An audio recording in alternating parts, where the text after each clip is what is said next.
So rather than go into committee directives with people missing, let's move to where we should have been at 11:30 and start kindergarten readiness. So Shelley Hamill and Dustin Hunt, Scott Stultz and Bruce Thoren. Are you by yourself, Shelley? There we go.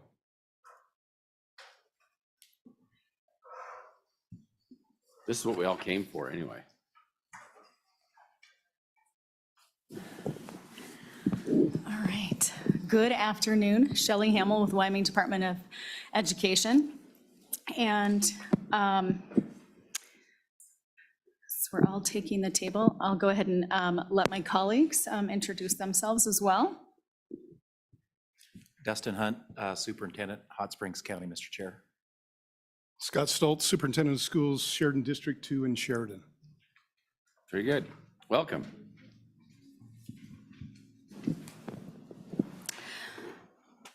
All right. Yep, please go ahead. All right, thank you. We're here to talk about kindergarten readiness, as you said. So I will walk us through the memo that was provided.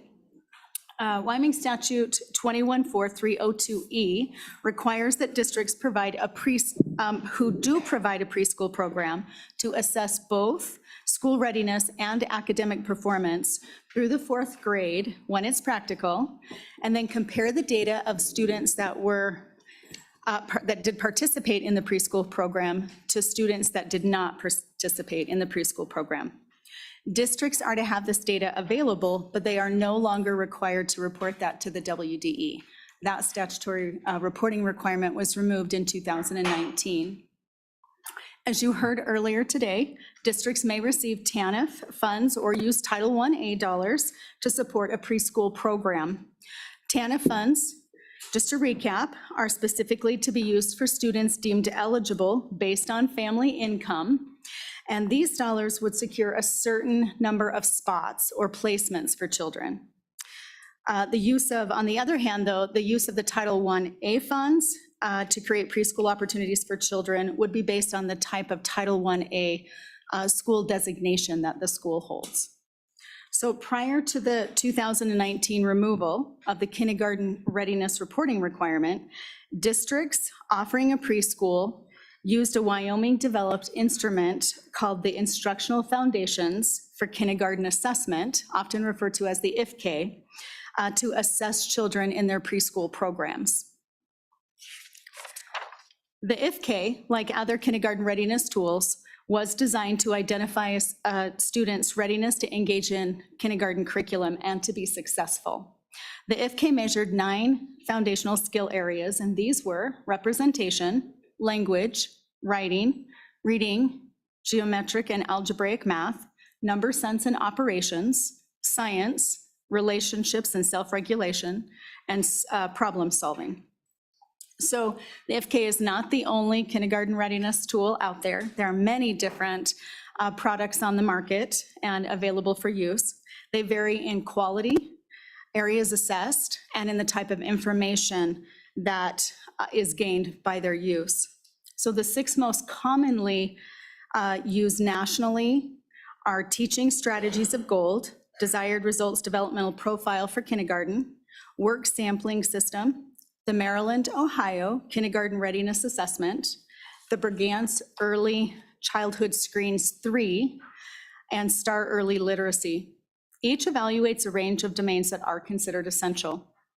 So I just want to remind you of a point that we heard this morning, that there is no common definition in Wyoming or criteria to identify kindergarten readiness. Yet each school district engages in some form of evaluation to determine the readiness levels for students entering its district for kindergarten. So in August of 2021, the WDE provided a survey to school districts in an effort to better understand district practices regarding kindergarten readiness assessment and to learn more about what the results of these assessments were used for. So we had a 50% response rate and learned that the majority of responding districts used district-developed assessments in conjunction with a commercially available product. At that time, the Brigance was the most commonly used assessment by our districts. Survey results showed that there was commonality in the domains that districts evaluated or found to be essential. The common domains were language and literacy development, cognition and general knowledge, social and emotional development, physical well-being, and motor development. There were also commonalities in what districts reported that they used the results for. And the two common themes were that one, they used the information gained from the assessment to engage families by providing information about their students' current skills. And then secondly, they used the information to inform curriculum and instruction decisions to address individual students' learning needs. The delay in kindergarten entry was the least identified use of the readiness assessment. So districts were also asked about the types of kindergarten preparation programs that they offered, and they reported two common formats that included year-long preschools or some type of an experience or event in the summer before the child is to enter kindergarten. Without a common definition of readiness or required kindergarten readiness assessment by the state, we look at other data points to understand the effectiveness of current practices. And so one of those data points that might be relevant is the kindergarten retention rate. So you have a table there at the bottom of the memo. And in looking at the historical and current kindergarten retention rates, we don't see really big swings.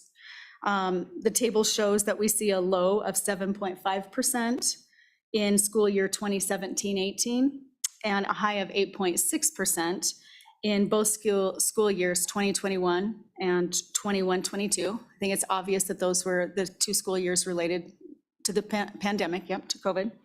And but outside of that, it's been a pretty tight range. So with that, I'm happy to answer any questions or to turn the time over to Superintendents Hunt, Stoltz, and Thorne.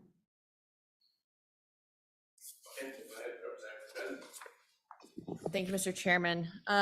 So with the difference in their measurement, I'm wondering if you know any of the difference in outcome between schools. So a school uses their own developed measure versus Bergant's. Are we seeing that we have a greater correlation between the readiness test and outcome, or any other kind of metric, I guess, that we could look at to say, like, these folks have figured it out, or that the school districts are doing a fine job and it's meeting the same standards as these other tests?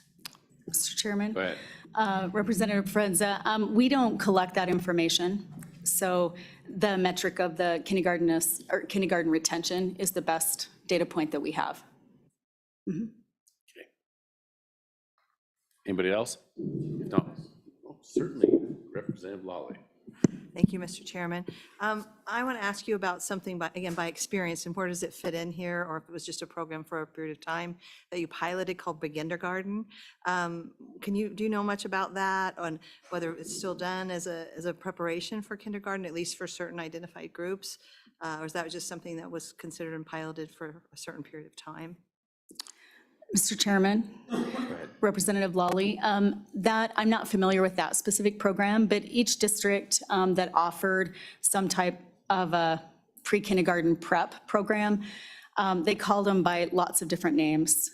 You'll hear developmental kindergarten, pre-K as a name, as opposed to just an identifier, but you'll hear lots of different names. So it could have been something that was specific to a district. And those are individual decisions by districts to use funds to do that where they feel it's needed, is that? Mr. Go ahead, Chairman? Shelley. Yes, that's correct. Thank you. All right, let's go to Mr. Hunt. Dr. Hunt? Yeah, Is it Mr. Chair. doctor or- No, Oh, just Mr. Hunt. Yep, Mr. Chair, Dustin Hunt, and I appreciate the opportunity to share with you. This has been a discussion quite a while in our district, and I don't have graphs or handouts for you today. I think I just try to share just a little brief story about our journey with this. And so I think it's important that you know that I've been in Hot Springs for 16 years, and I started as the high school principal. And I think that's important just because I think I can illustrate for you a little bit of where I may have actually been a naysayer about some of this stuff when I first began. And now to be in the superintendent role for this long, the opportunity to share with you how important it's been. to our community. But the first 4 years, as I said, I was the high school principal, and we got a new superintendent that brought in the idea of kindergarten readiness, and that got supported when we went to an administrative team meeting when my elementary colleagues shared that 50% of our students were coming to our kindergarten classes not ready for kindergarten. So that discussion, as you can imagine, quickly went to a financial type discussion. How are we going to provide enough intervention for those students, by the time they reach third grade, because that's a huge indicator for our graduation rate and how successful students will be. And I'd done all this work as a new principal to engage high school students in programs through the Fremont County BOCES and wildland firefighter. You're all familiar with those different certifications. And I was working really hard on graduation rate, and here this new superintendent came in, and quickly those things dissipated, and he channeled that funding toward early childhood. And I have to admit to you that I was a little frustrated. I'd done the work to get the articulation. After all, I was working to get students to graduate. I feel like I'm a reflective person, and I kind of marched angrily back to my office, but then I sat down and I started researching, why would we be investing in something like this? And it was not very long that I realized that our early childhood folks were working on the exact same things that I was talking about. They just were doing it a lot earlier, and they were having a lot greater impact, than a few programs for a few students. And so not long after that, I got the opportunity to become superintendent in our district. And, we went to work on our program and what that might look like. And our early childhood program is called our liaison program, because we had this idea that, well, students must not be going to preschool. And when we looked into our community, it turned out that only 5 students had not attended.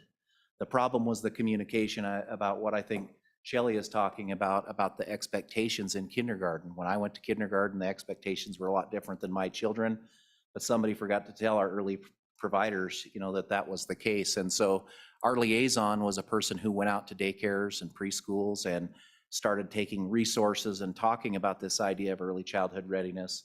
And through all that collaboration within our community, we have the measurement tool that we have is a kindergarten readiness checklist that has stakeholder input from all of the local folks in our early childhood program. And I would guess on average at this point, most years we impact in some form or fashion about 100% of the students that are birth to 5. And we work directly with our CRC and our Head Start. They actually come in and will serve the students in our program.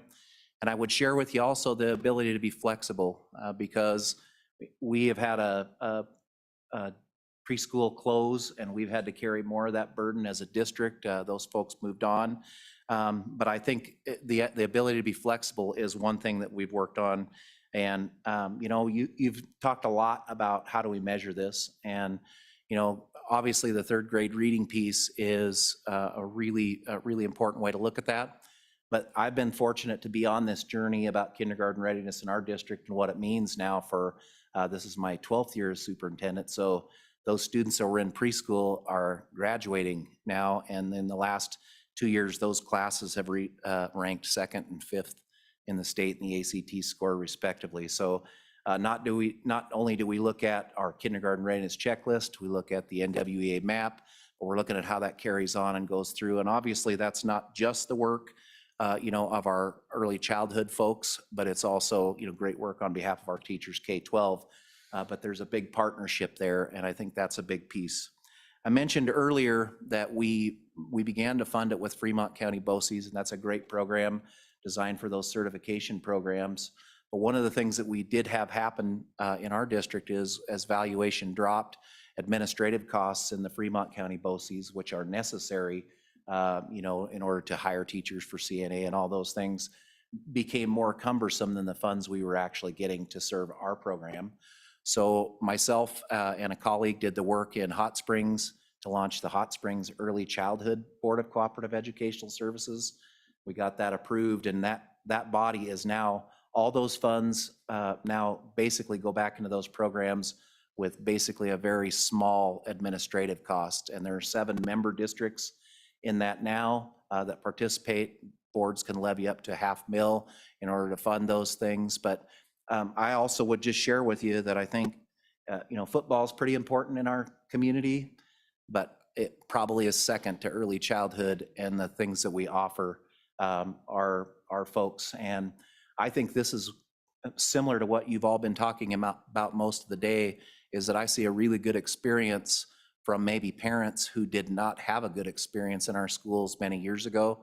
This office is, and these classrooms are right down outside my window. And on the first day, when they bring their students to the early childhood program, they might be a little bit shaky, and is my young child going to have the same experience as I did? And when they walk out, they usually have a little bit of a pep in their step. This is going to be okay. We're going to get them off to a good start. And so it gives us an opportunity to build relationships with them as well. And then the last piece I think that I would share with you is that partnership with the local entities is really important. So we just had what we call our early childhood transition meeting. So that's all the stakeholders that come together on behalf of our early childhood students, and they meet with the kindergarten team and the principal, and they talk about deficits that the students may still have and need extra help in, talk about disabilities where they may need extra support through their IEP, but it puts all the folks on the same page as far as we're all shooting for kindergarten readiness. And like I say, I don't think that we probably could have greater support in our district for any program than we do the early childhood. The challenge sometimes is that valuation does go up and down, and the funds that you have available for that do vary. It's not always a consistent funding source, but we've been fortunate to be able to provide at least one and sometimes two staff members. And I know that wouldn't do anything for a large district, but it is an option for those districts out there that it would help out. Mr. Chair, stand for any questions. That's what I have to share with you. Anybody have a question for Mr. Hunt? All right, Mr. Stoltz. Yes, sir. Mr. Chair, members of the board, members of the committee, it's my opportunity to share with you what does our journey look like in Sheridan District 2. And I came to the district 25 years ago as an elementary principal, and actually the backdrop that Megan talked about is also pretty familiar to me. Leaving NC as an assistant principal and coach, I got to extend my opportunity to be an administrator. So my learning curve was pretty high regarding moving into an elementary school as a building principal. After a couple of years of being a building principal, a kindergarten teacher came to me and said, I think we need to have a full day kindergarten. Our kids can do more than the 2 half-day programs that we're currently providing our students. So I went to our central office and said, what do you guys think? And they said, yeah, let's give it a go. So we piloted it, and we saw some great results. And a couple of years later, Representative Harshman had an opportunity at that point to join the legislature, and then certainly sponsored a bill which ended up being passed through the legislature of funding full-day kindergarten, which we greatly appreciate. But it's also not just an issue of time. Time is important to provide these students the opportunity to access learning. But even more important than that is focus on the right work. And I think that's the focus that we talk about with kindergarten readiness, is what are those essential skills that we expect all kids to know and be able to do, similar to the PLC model, when they come to us as kindergartners. So when we looked at the data and looked at our kids coming to us, we just felt like kids were really not ready. A majority of our kids were, but there was a percentage that were not. What could we do differently? So I had an opportunity to visit with an elementary principal from Gillette, and they were doing a developmental kindergarten, I think they called it at that point, and we currently call it classic kindergarten. And we also looked at their screening tool and saw what they saw as what they felt were essential. We then customized it to meet our needs. So we started screening our students with a different screening instrument, and then we implemented a classic kindergarten. It is for those students that are age eligible to be in kindergarten, but are not either academically, emotionally, or socially ready for kindergarten. It is the same curriculum as kindergarten students receive, but it's a much slower pace. So those students, as they progress through a year of classic kindergarten, they then move into regular kindergarten, and then obviously into first grade, and they progress to the grades. As we look at the data and how these students have done, they certainly outpace their peers as they go into regular kindergarten, as well as when they move into early grades and the primary grades as they progress through our schools. So we continue to this day to provide classic kindergarten for our students. We also then started to see more students that were moving into classic kindergarten.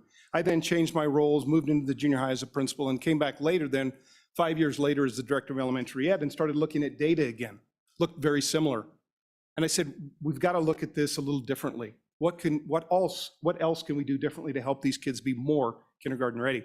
At that point, as Dustin shared, we went to Thermopolis and saw their early childhood liaison program and was absolutely amazed by the work that they were doing and how much of a difference they were making with the families as well as the students. And the thing that I truly took away from that was this person, this individual in Thermopolis, which we ended up implementing in our district, actually works closely with daycares and preschools. Not in a way that telling them what to do, but rather working with them and coaching them on what that individual saw, because they were a liaison between the schools and the daycares and the preschools to talk about those essential skills. And we know that those individuals were early childhood experts, so we respected that. At the same time, we also shared our perspective from the school district. That position is funded through foundation funding in Sheridan County.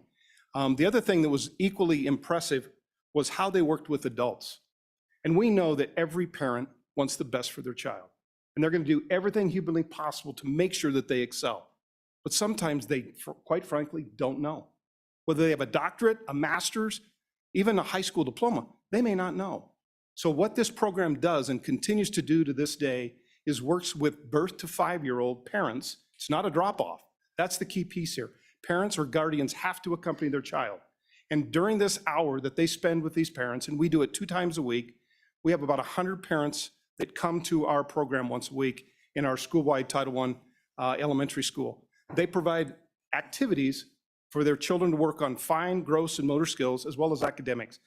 Parents then leave with activities, they leave with handouts, they leave with resources that they too, regardless of their educational level, even if they have an 8th grade education, they can do with their child. So those are some things that we did to implement that. And I guess the thing that then pushed it over the top for me as far as needing to do more with parents is sitting and watching one of our young students do a kindergarten screening. And one of the tasks that the students had to do was manipulate a book. The book was handed to the child, and this little girl had to manipulate the book and pretend as if she was reading it. The book was handed to the young lady, and she manipulated through the book and quite frankly couldn't do the task. And to say that I was brokenhearted is an understatement. And that's criminal. In my opinion, it's criminal that we don't provide, knowing the plasticity of the brain from birth to 5, that we're not providing these experiences and exposure to our kids. I don't care what your economic development is, what your economic wealth is. Kids need exposure. So as a result, yes, we're doing more for parents, but if they aren't, then who is? And it is part of our job. It is part of our responsibility because we're recipients of them. And we want them to grow and mature and to be successful. So as a result, we did. We worked with parents. We helped them understand. Again, we did it in a way that was coaching parents and being a support and a resource, not telling them how to do it, but rather working with them. So that's what it looks like today for us in our district. We provide classic kindergarten for our students. That started in 2004. That is funded through the block grant due to the fact that those students are kindergarten age eligible. We provide an early childhood liaison. That individual is hired through Sheridan College, but it is funded through a foundation. And we have a Kindlers program. That's the program that meets 2 days a week with parents and birth to 5-year-olds. We also work closely, this individual does, with preschools and daycares to provide professional development and support. And the thing that we also did starting this fall is we started a daycare, a preschool. And this preschool, and I did individually go to the preschools in Sheridan County and said, I'm not trying to take your livelihood away, but is there a need? And the absolutely resounding answer was yes. We have waiting lists. We can't get enough of our preschool kids in. So we're providing this now starting with 4-year-olds that we provided 2 of those classes this year for our students that are housed in our elementary schools where we have room. So that's what it looks like as far as programs. Initial kindergarten screening, and certainly we had Mrs. Hamill that visited specifically about the different instruments that are being used. We do provide and create a district screening tool. We look at behavior, our counselors do. We do a Devereaux early childhood assessment that's done. That's a parent survey that's done. We do a speech articulation screener that our speech language pathologists use, hearing, vision, dental, parent connection, and then an exit outtake. Then at that point, we look at that initial screening to determine if we want to second screen students. Second screen is done for those students that we think are eligible for classic kindergarten. And as a result, then we go through a PLS-5, which stands for a preschool language survey that's done also by our speech language pathologists. We do a kindergarten readiness test, and all of these are very quick in nature. We do a parent interview, and then we also do a student observation. And then based on that information, we then make recommendations for those students to go to classic kindergarten. And parents always know that they have the option, if they choose classic kindergarten, which initially it was absolutely not, that is inferior, that you're calling me inferior, my DNA is better than that, my kid is not going to be retained. This is not retention. This is giving kids the gift of time. And now we've got people that want it and we're questioning it, but honestly, it goes through a screening instrument for them to qualify for this program. So that's what we use in regards to how we structure our kindergarten. We work with our kindergarten readiness to help our kids become that much more successful as they pursue into the early years of education. The other thing I would like to visit a little bit about, it's the data that was shared by Mrs. Hamill, specific to retention. That concerns me gravely. When we have 7.6% of our kindergartners being retained, the data on retention is horrific. I mean, if you're going to retain a student, certainly kindergarten would be the place to do it, but it is bad. I mean, there's lots of data out there, one of which is that it doubles the chances that a kid's going to drop out of school. Retention is not beneficial. So I think the need to have solid kindergarten readiness opportunities, to provide these opportunities for our kids to be successful prior to them getting to school, working with parents to help them understand what are essential opportunities for your children to be exposed to, and getting them ready prior to coming to school. And then when they get here, making sure that we're focused on the right work. So those are information that I would like to share with you. As you also did receive, the Wyoming School Boards Association did provide a survey that surveyed the superintendents across the state. So you do have some data regarding that survey. If there's any questions that you guys have regarding that survey, certainly Mr. Farmer would be more than happy to address any of those questions. And I would also stand for any questions that you have regarding the information I just shared with you. Questions from the committee? Go ahead. Mr. Chairman, first, let me extend my compliments to the Sheridan District for the efforts you were describing in working with the parents. I think that's another element in the success your district is having. My question is, it really relates to the use of the classic kindergarten. I've been told that approximately 15% of the kids, through nobody's fault, are simply not, kids don't develop at quite the same rate and are simply not developmentally ready for kindergarten. Is that number anywhere near accurate? And is that one of the uses of your classic kindergarten? Go ahead, Mr. Schultz. Yes, Chairman Northrup, Senator Scott, specific to that. So we currently provide 3 classic kindergarten programs. We have about 12 kids in our classic program. So that's 36 students that we provide. So I would say 15% is pretty close to what population. We have around 275 to 300 students that we register every year for kindergarten. So that's about 15%, somewhere in that neighborhood. So yes, some of those kids are not developmentally ready. That is correct. Some of the kids are not socially or emotionally ready. Even though they may score well on a screener, they are just not emotionally or socially ready for school. Many of these students are young. Many of these students, believe it or not, are boys. And there is certainly a common theme that runs within that as well. But yes, it serves a multitude of purposes for those students that just aren't ready. Further questions for anybody? If not, we'll proceed on to Mr. Bruce Thoren. Mr. Chairman, members of the committee, my name is Bruce Thorne. I'm the superintendent, Fremont County School District number 24 in Shoshone, Wyoming.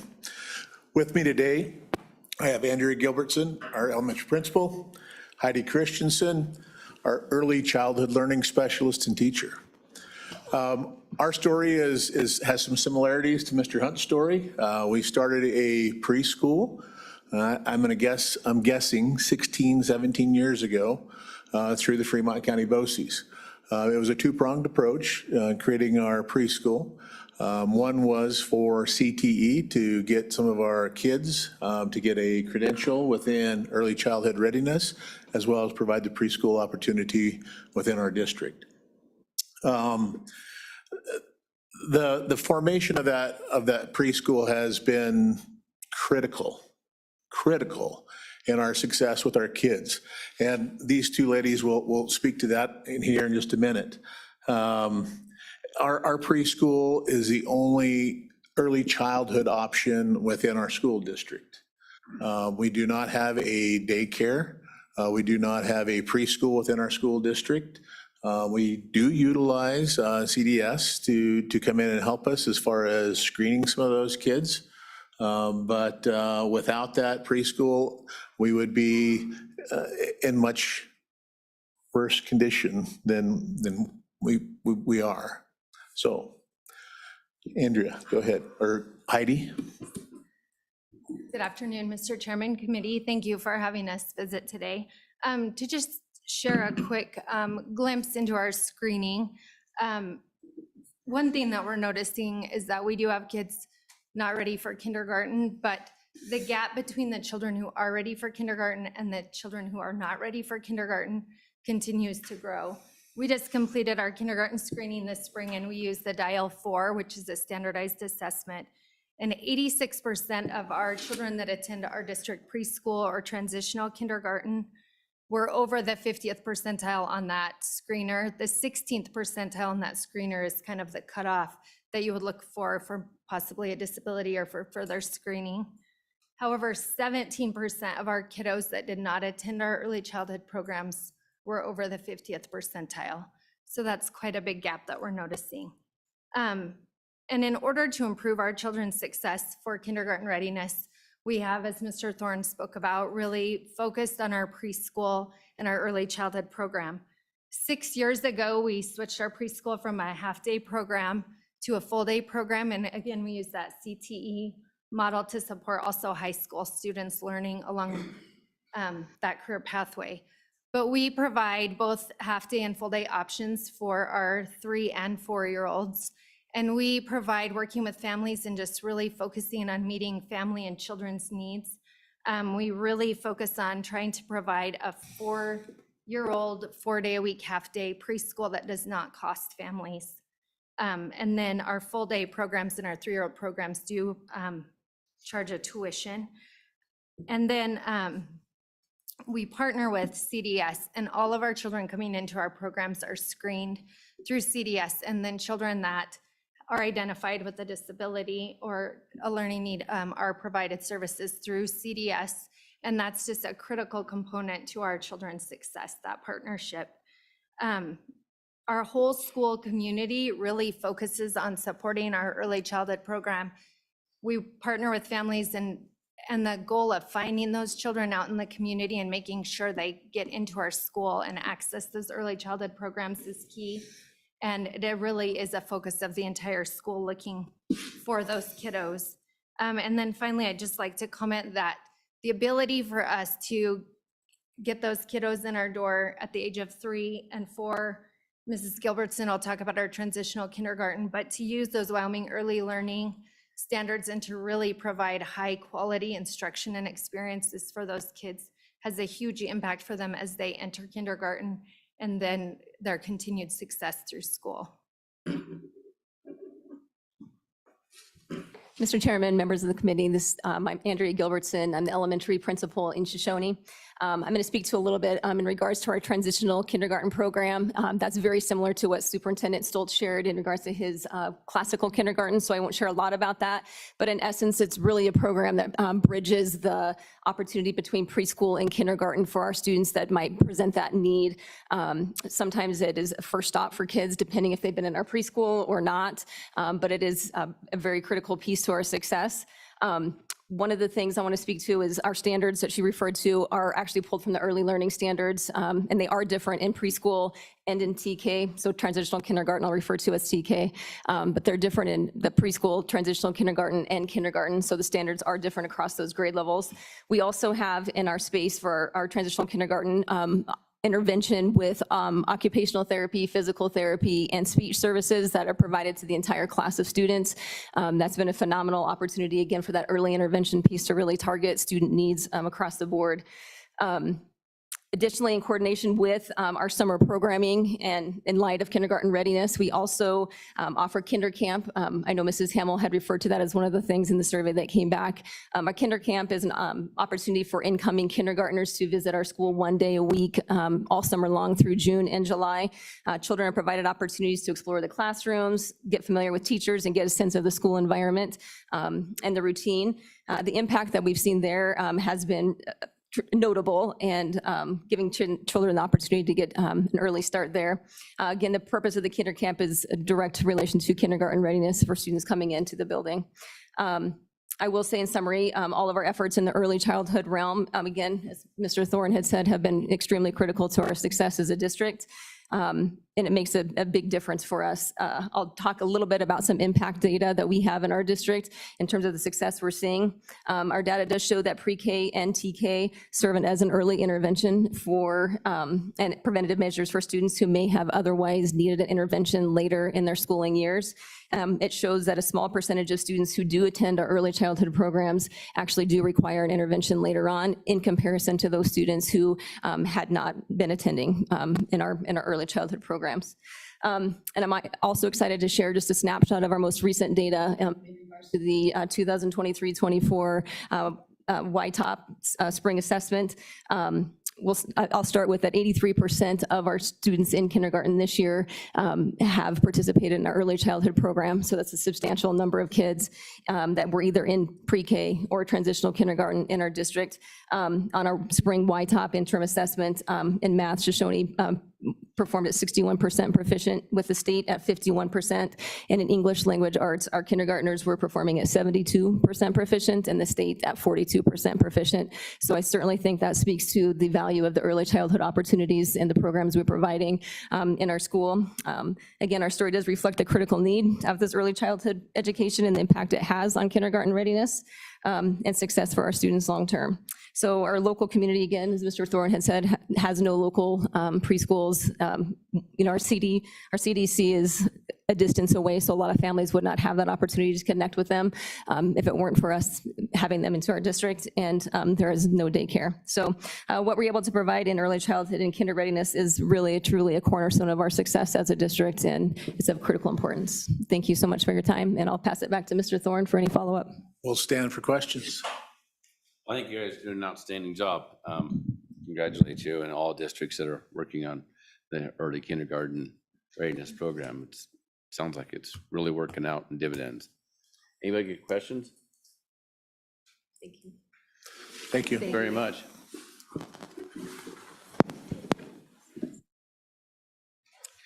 Committee, before everybody showed up, we just jumped right into kindergarten readiness just to get going, and we didn't you'll see on the agenda that it says committee directives, and that goes back to an overview of early childhood programs.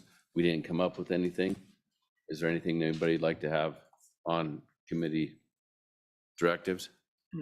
Mr. Chairman, the proposal that Speaker Summers gave us, I presume that will go through and get drafted and we'll Yep. consider that. Yep, when that completes. I don't think we need another directive on that. Okay. But I'm wanted to just make sure making about sure. I wanted, since there was a few of you that weren't here, I want to make sure everybody's covered in. Okay. So with that, we will go to K-3 literacy. And Talise, you're going to tell us about a review of the Wyoming statutes and the similar patterns in other states. Is that correct? Thank you.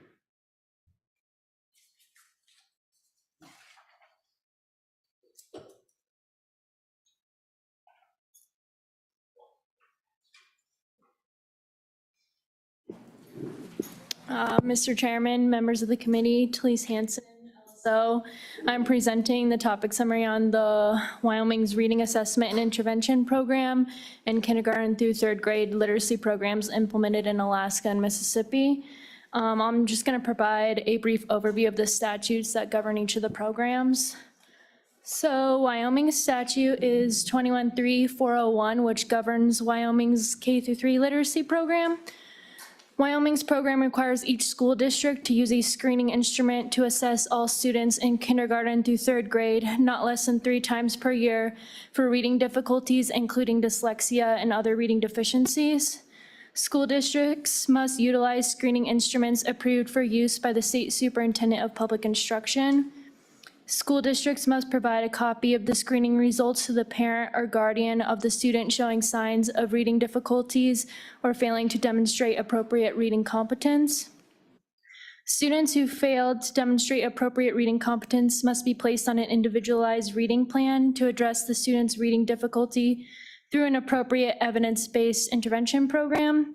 The statute outlines a goal that every school strive for 85% of all students reading at grade level upon completion of the 3rd grade. Each school district is required to annually report to the Wyoming Department of Education on the progress of each school within the district achieving that 85% goal. The required contents of the report is outlined on page 2 of the topic summary.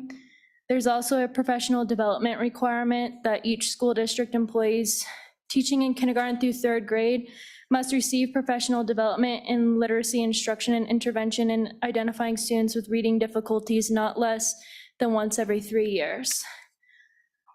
So then moving on to Alaska's program. In 2022, Alaska enacted the Alaska Reads Act, which created 2 new literacy programs for kindergarten through 3rd grade students. These programs are effective from July 1st, 2023 until June 30th, 2034. The first program is the District Reading Intervention Program. So in this program, the Alaska Department of Education is required to adopt a statewide screening tool to identify students with reading deficiencies, including dyslexia. The statewide screening tool is administered to all students in kindergarten through 3rd grade 3 times each school year in the fall, winter, and spring. Students who demonstrate reading proficiency on the first screening of the school year are not required to be screened the rest of the school year. The school district must notify the parent or guardian of a student identified with a reading deficiency no later than 15 days after identification of the reading deficiency. The notification has specific requirements which are outlined on page 3 of the topic summary. Each school district must provide intensive reading intervention services to all students identified with a reading deficiency. The statute outlines the several requirements that are in statute for the intensive reading services. After the statewide screening tool is administered in the spring of each school year, teachers and other pertinent school district staff are required to meet with the parent or guardian of the students identified with reading deficiencies in kindergarten through 3rd grade to explain that the student will not be prepared to progress to the next grade level. And after that meeting, the parent or guardian of the student must determine whether the student will progress to the next grade level. If a parent of a 3rd grade student decides that the student will continue to the 4th grade, then the parent or guardian must sign a waiver acknowledging the student is not prepared to enter 4th grade and agreeing that the student will complete an additional 20 hours of reading intervention services during the summer before entering 4th grade. So the second program that Alaska has is the Alaska Department of Education and Early Development Reading Program, which supports the lowest performing 25% of schools. So once the schools are selected, then the department is required to assign reading specialists to implement the intensive reading intervention services and mentor teachers in reading instruction. So moving on to Mississippi's program. In 2013, Mississippi enacted the Mississippi Literacy-Based Promotion Act.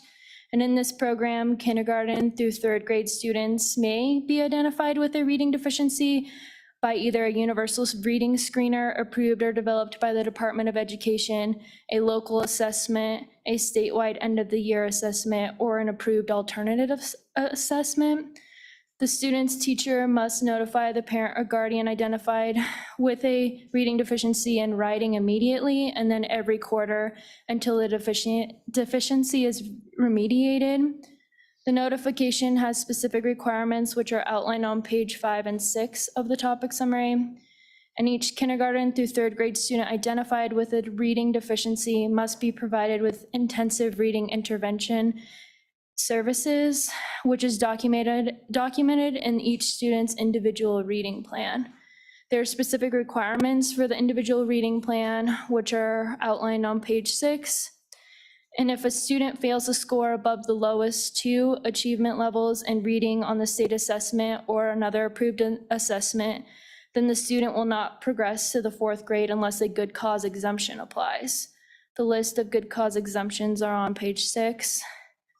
A 3rd grade student must request a good cause exemption to the school principal by submitting documentation from the student's teacher indicating that the student falls under one of those exemptions, and the student should progress to the 4th grade based on the student's record.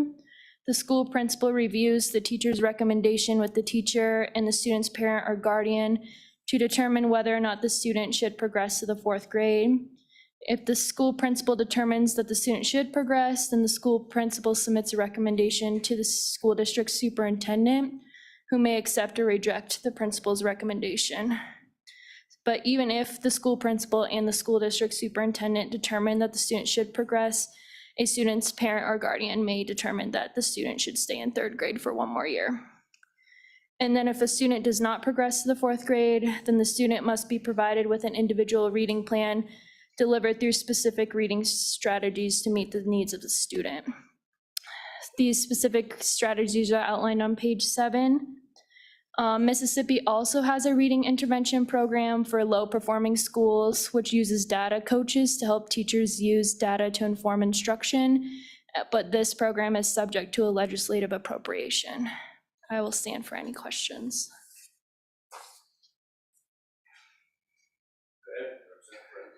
Thank you. It sounds like these programs are new. When you were having to research for this report, did you find anything in terms of impact or outcomes of implementing, if they had any pilot data, perhaps before the statute was written, just looking for anything that can tell me if it's effective or not? Mr. Chairman, Representative Provenza, the Alaska program isn't effective until this July, and I didn't find anything about their, why they changed it or what they're anticipating their data to be like. And Mississippi has changed their program. They originally enacted in 2013, and they changed it again in 2016, but I didn't look at any specific data points.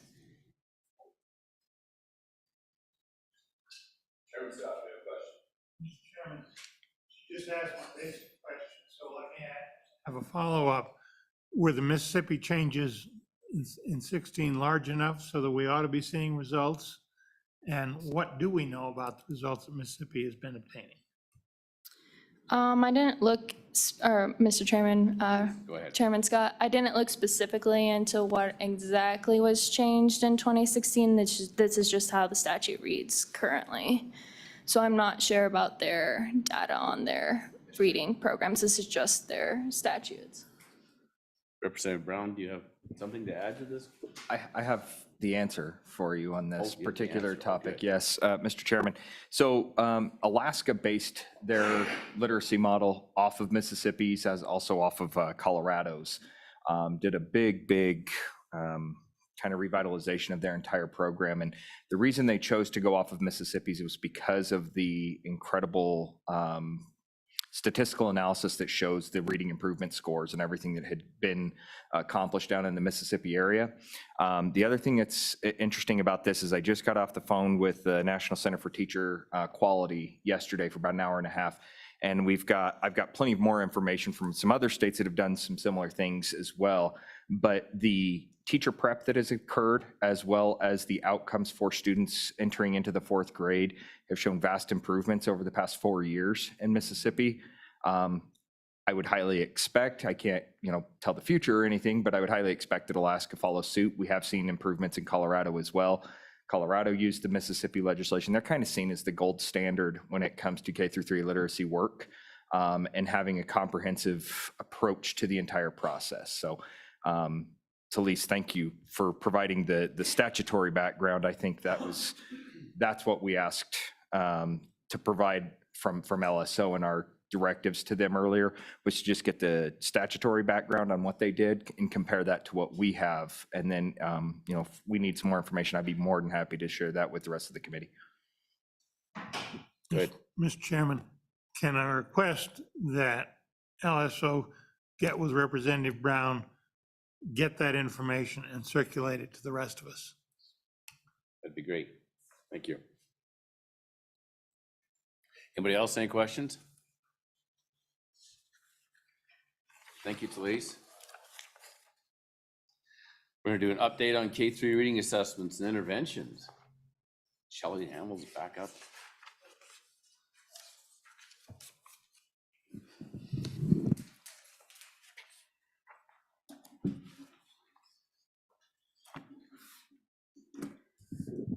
Good afternoon. Shelley Hamill, Chief Academic Officer at the Wyoming Department of Education, still. So, Bill.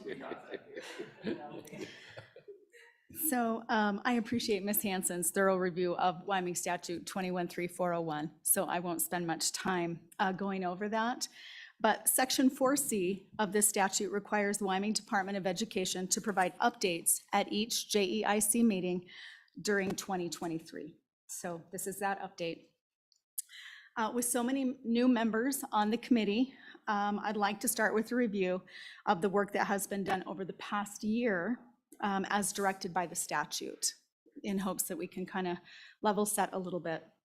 So Section 1D required the WDE to work in consultation with various stakeholders to promulgate rules, while Section 4C required the creation of a stakeholder committee to conduct a study. So for efficiency and continuity, the WDE created one committee to accomplish both tasks.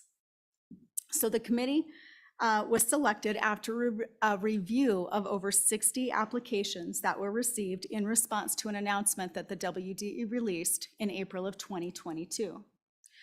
So invitations to participate were extended to 19 applicants, each coming from a different Wyoming school district.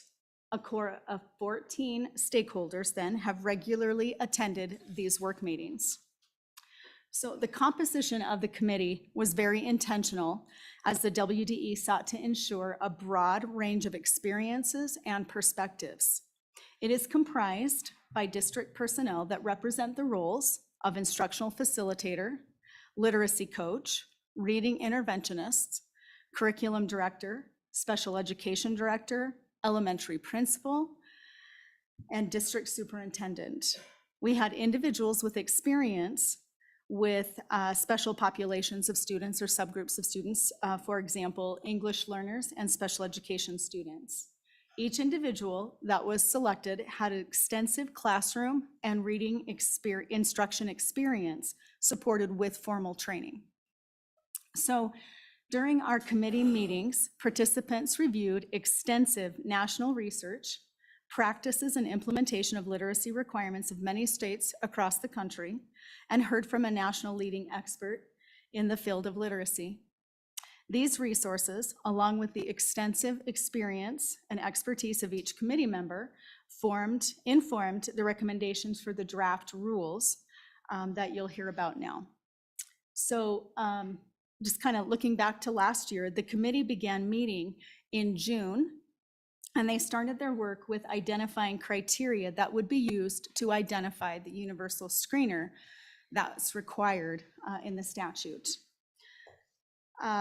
They also, in addition to looking at the criteria for the screener, they also took that time to determine which predictive skills needed to be screened for at each grade level. So I think it's important to pause here just for a second and define what a screener is.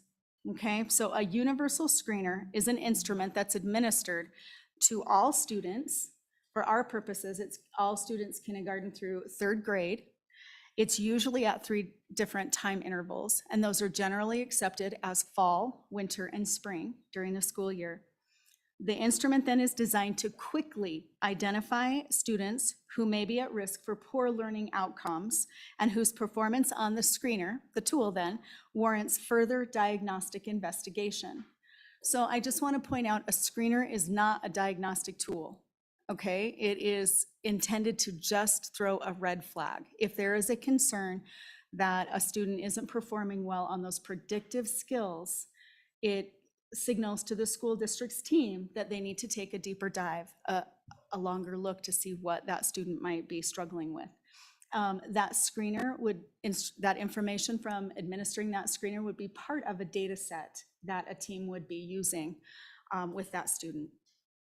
Some districts also use their screener results to evaluate the effectiveness of Tier 1 core curriculum and instruction. So while you were out to lunch, I laid a stack of materials at each of your locations. There are additional sets of those back at the sign-in table if anybody is interested. I apologize for not having these submitted at the same time that the memo was, but we still had work to do and some formatting. Having said that, we might still be making adjustments and formatting, but at least these are ready for today. So we're going to start with the one that says screening process guidance. It was on the top of the stack. And I want to draw your attention to the bottom of page 1, where it says screening instrument criteria, because this is the criteria that's recommended by the committee. And I'll just dive into those. So first, it needs to be brief. And on our document here, it says it takes approximately 10 minutes to administer. 10 minutes would be on the long end. Okay, that would be more for our second and third grade students who were screening for reading comprehension. You need a little bit longer time to go through that. For our kindergarten, first, and early second grade, you'd see that more of around 5 to 7 minutes. It needs to be targeted. So it assesses specific predetermined criteria. Remember those skills that we said were predictive of difficulty or success. It needs to be standardized. The assessment is given in the same manner to all students, and it is not computer adaptive. It needs to be predictive, as I just mentioned, so it assesses foundational skills which have been determined to be predictive of more complex reading abilities, including the likelihood of meeting grade level reading expectations in word reading skills. It needs to be reliable. It indicates a strong likelihood that the assessment would yield the same results if repeated. And it needs to be valid. It measures what it's intended to measure. It correlates well with other validity measures, and it predicts with a high level of accuracy student performance. And then that last bullet point there on the bottom of page 1 talks about an approval process request. So while the WDE has been working to identify and pre-approve certain screeners, there may be a district or two that's using something different and would want their screener evaluated to see if it was met the criteria. If you'll turn over to page 2 and look at the 4th bullet, I just want to call out that because our state did not identify one specific screener, that puts us in a kind of an interesting and a little bit of a unique situation. So we wanted to make sure that people understood, districts understood, so bullet point 4, that districts are required to use the cut scores that are determined by the publisher of the tool to determine the risk of reading difficulty. So like I just said, we have districts that will be using a variety of different tools based on the statute, the way that the statute is currently written. So some tools use color coding. So it might be red to demonstrate high risk, or it might be yellow for moderate risk and green for low risk. Some instruments actually use those words, high, moderate, and low risk. So it's important that districts go ahead and use those cut scores that were established by the publisher to not undermine the validity and the reliability of the tool. I also want to point out that we are working with an external partner to create a crosswalk so that we understand if one district is using this screener and it pops yellow, that if that child were to be screened with a different screener from a different district, would it also say moderate risk? Would they correlate? So we're working on that. If you'll turn to the back page, page 3 then, there's a section there that just says screening considerations. And so I just want to go through a couple of those. I want to point out that the screeners have been approved on our tentative list are highly valid and reliable. However, if a district or team suspects that a reading difficulty, even when a student scores in the low risk area, the WDE strongly recommends further investigation of that student. While the screening requirements pertain to word reading skills specifically, language comprehension is also a vital part of early reading development, and the WDE strongly supports the district's use of a quality core comprehension and knowledge building curriculum and an assessment and intervention process for the development of language comprehension skills. We'll talk about the importance of those in just a moment.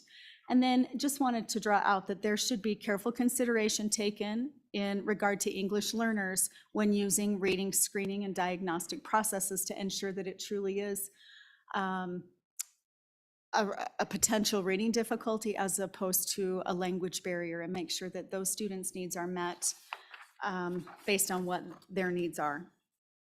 Okay, if you'll go to the second handout in that stack, it's called K-3 Foundational Reading Skills Screener Requirements by Grade Level. So it looks like this if you've mixed yours up.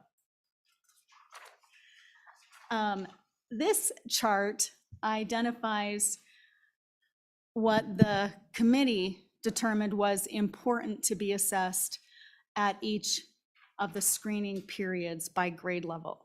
So across the top in the blue bar, you'll see the names of specific skills. So we have the phonetic awareness, and underneath that it says phonological. It's in parentheses because the statute uses the word phonological as opposed to phonemic.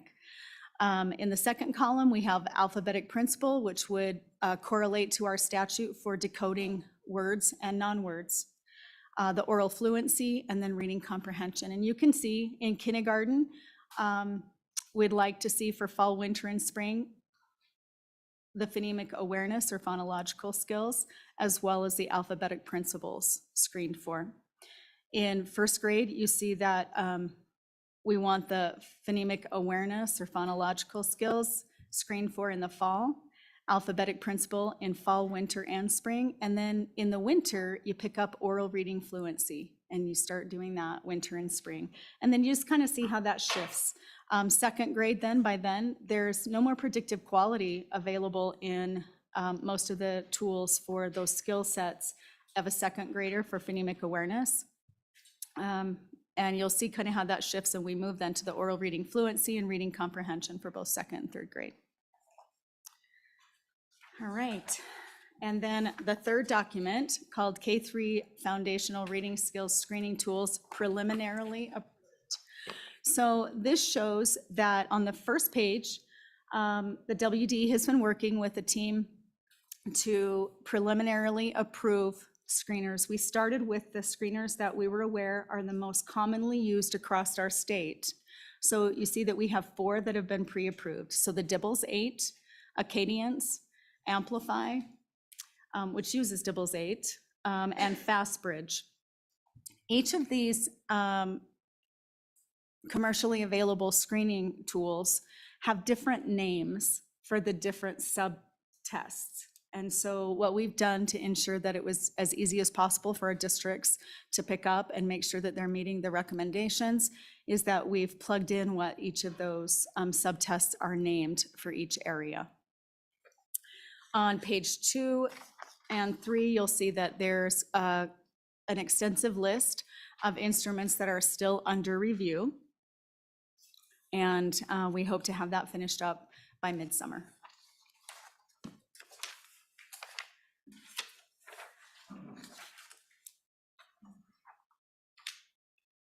All right. So I'd like to shift back then to last summer. We shifted the work of the committee once that work was finished around recommendations for the screening criteria to looking at what the professional development requirements should be, because that's also a requirement in the statute. So the committee looked at breaking that into 2 pieces. So one, what should the content be that constitutes approved professional development, and how much? So that would be quantity.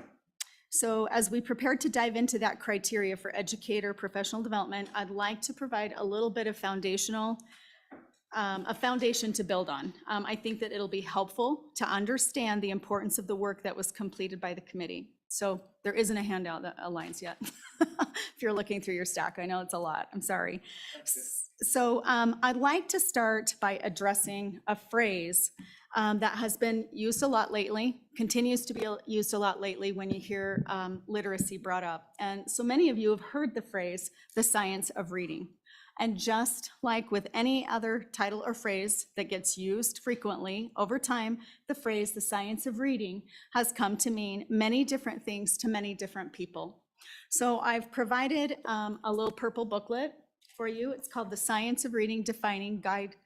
It is published by the Reading League, which is a national organization that has a commitment to ensuring that all students get the best opportunity in their experience of developing literacy. So if you'll turn to your booklet, if you'd like, to page 6, they propose a definition to help keep consistency across the country as these conversations continue. The definition that they propose and that's widely accepted is the science of reading is a vast interdisciplinary body of scientifically based research about reading and issues related to reading and writing. They go on to say, this research has been conducted over the last 5 decades across the world, and it is derived from thousands of studies conducted in multiple languages. The science of reading has culminated in a preponderance of evidence to inform how proficient reading and writing develop, why some have difficulty, and how we can most effectively assess and teach, and therefore improve student outcomes through prevention of and intervention for reading difficulties. On page 7, it provides a list of fields from which this research is derived. If you'll turn to page 9, they really want to be clear about what the science of reading is not. The science of reading is not an ideology or a philosophy. It is not a fad, a trend, a new idea, or a pendulum swing. It is not a political agenda. It is not a one-size-fits-all. It is not a program of instruction. I want to repeat that. It is not a specific program of instruction. You cannot purchase a published curriculum off the shelf that is the science of reading, okay?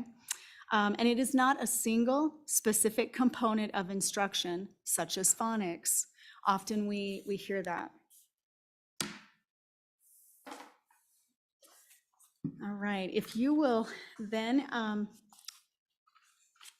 turn to page 17, they share out a graphic that is a theoretical framework for understanding the components of reading comprehension. And this was originally proposed in the early 80s, and it's shown as a math problem, basically, a multiplication problem. And so the red circle with WR stands for word recognition. And when multiplied against LC, which stands for language comprehension, we get reading comprehension. As many of you understand, if either of those were a 0, we wouldn't end up with reading comprehension.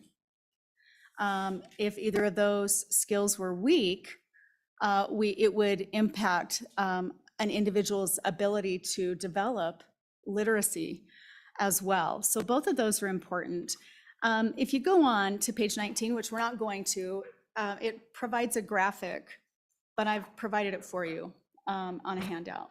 It's colorful, okay? And I want to just take a minute to talk about this. This is a framework, a theoretical framework that takes a deeper dive and breaks word recognition and language comprehension into subset skills that are required for any individual as they work to become literate. So word recognition, you'll see a lot of phrases that you're familiar with or that I've mentioned this afternoon: the phonological awareness, decoding, and sight recognition. And then up above, you'll see that language comprehension component broken down into background knowledge, vocabulary, language structure, so an understanding of syntax and semantics, verbal reasoning, and literacy knowledge. As all of those skills are developed and woven together, this is what we call Scarborough's reading rope. And as these become increasingly strategic and increasingly automatic, we see skilled reading develop. So you flip to the back side, we have the Michigan Department of Education took Scarborough's reading rope and they wanted to overlay it with developmental stages. And what they did is, you'll notice at the top of this page, a blue bar. So you have PK, so pre-kindergarten, kindergarten first, all the way through 12th grade. And you'll also notice some light gray arrows or bars that run through those things. And so those represent when those skills are typically addressed in the education system, or when they're specifically, we would expect formal education around that, or formal instruction. So you'll notice that they put word recognition up on top. And you see print concepts are, we would expect to see formal instruction for those. Phonological awareness or phonemic awareness from pre-kindergarten into the beginning of 2nd grade. Basic phonics and multi-syllabic decoding can last clear up into 6th grade, where it changes then from that solid gray bar to kind of a chain, meaning that it's ongoing, but maybe the formal instruction isn't there and as frequently. And then I want to bring you down to the language comprehension with oral vocabulary, background knowledge, and higher order cognitive skills. Those continue always. They start in pre-K and they don't ever stop. We're always continuing to learn and refine those. So they've added a bar down below called reading comprehension to help identify the novice reading, fluent reading, and skilled reading that we would expect to see happen and progress typically over the course of the K-12 system.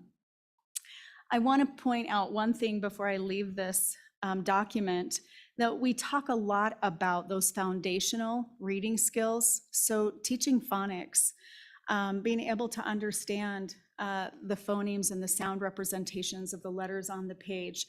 The reason that is so critical is because we only see it in those early grade levels, and that's one of the 2 pieces that critically impacts a child's development in literacy. It has to be there. And like I said, it's often referred to as the foundational skills. But I want to call attention to the language comprehension. If those skills were not being addressed and happening as well, a child would be at an equal disadvantage. So it's important that both of those areas are addressed.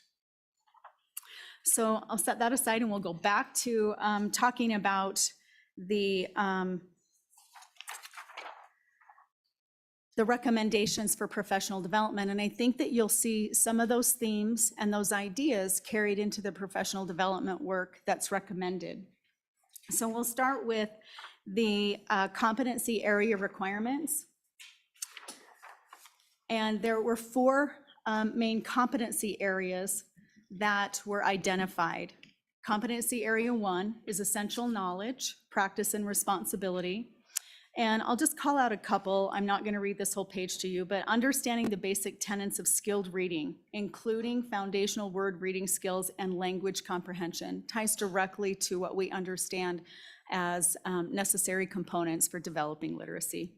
Competency number 2, assessment, identifying and responding. So the need to be able to understand and use screeners, diagnostic tools, and understand what those pieces of information provide to us. Competency number 3, instruction, implementation, and differentiation. So you'll hear that this correlates most closely to classroom teachers that are providing direct instruction and the list of things that they really need to understand. And then competency number 4, intervention and remediation. So looking at the last single piece of paper that I've provided to you, you'll see that these are the recommendations from the committee about which of those competency units needs to be provided professional development for which roles in the K-3 space. So the statute talks about all educators in kindergarten through 3rd grade needing to have professional development around the area of literacy. But I think that it goes without saying that if we're talking about an art teacher versus a classroom teacher that's providing direct instruction, that tier 1 curriculum and instruction versus someone that is trained in providing interventions for children that are, or students that are struggling, the professional development requirements likely need to be different because their understanding of this process needs to be different. So what we did was we broke those into 3 different roles. So role 1 are K-3 non-literacy teachers or teachers that are not providing direct instruction in literacy. Role 2 would be the classroom teacher who is providing that direct instruction. And then role 3 would be special education teachers and interventionists that are working with children that have identified difficulties. And then you can see that each of the competency areas run down the left side of that table. And you'll notice in role 1 for our teachers that are not providing direct instruction, they still need to have a firm understanding of the development of literacy and the difficulties, because they do work with our students on a regular basis and they need to be able to pick up on and identify if a child is struggling. Role 2, you'll see that those classroom teachers, we recommended that they have 10.5 hours for this first 3-year cycle in competency 1, 7 hours in competency 2, and another 10.5 hours of professional development spanning competency 3 or 4. And role 3 for special education teachers and interventionists, we're looking at 10.5 hours in competency 1, 7 hours in competency 2, and 10 hours in interventions and remediation. You might think that those hours are kind of odd, the 3.5 hours, a half day, 28 hours, 4 day. We wanted to be sensitive to professional development credit requirements. And so those align with those so that that's easy to track. The statute then says to identify for the first 3-year cycle and then ongoing. So the times were changed as a teacher or an educator in that space, role 1, 2, or 3, completes that first 3-year cycle. As they move into the second 3-year cycle or subsequent cycles, it adjusts to recognize that they likely already have a very solid foundation built from that first 3-year cycle, but we know that research continues and that there may be updated things that they need to learn about, or you just can't constantly hold it all. And so a refresher course for role 1 is important, and so on. All right, so at the WDE, we are aware of the need to make as much quality professional development available as possible. And according to the NEA, 30 clock hours of professional development consisting of instruction, application and practice, coaching, and reflection distributed over 6 months shows the greatest impact. So we tried to push those hours up to that area. So we've worked with to support districts and educators in a variety of ways. We have looked at ways to provide both immediate and sustained opportunities that can be used as part of a professional development plan, incorporating research best practices for adult learning that leads to meaningful change in the classroom. So we've invested large amounts of ESSER 1 and ARP ESSER funds, state reserve funds, to train educators in Wyoming in LETTERS. That stands for Language Essentials for Teachers of Reading and Spelling. Ironically, that is the professional development that Mississippi led out with when they adopted their new literacy approach. We offered this professional development and had nearly 1,500 educators across our state participate. Many are still participating in it.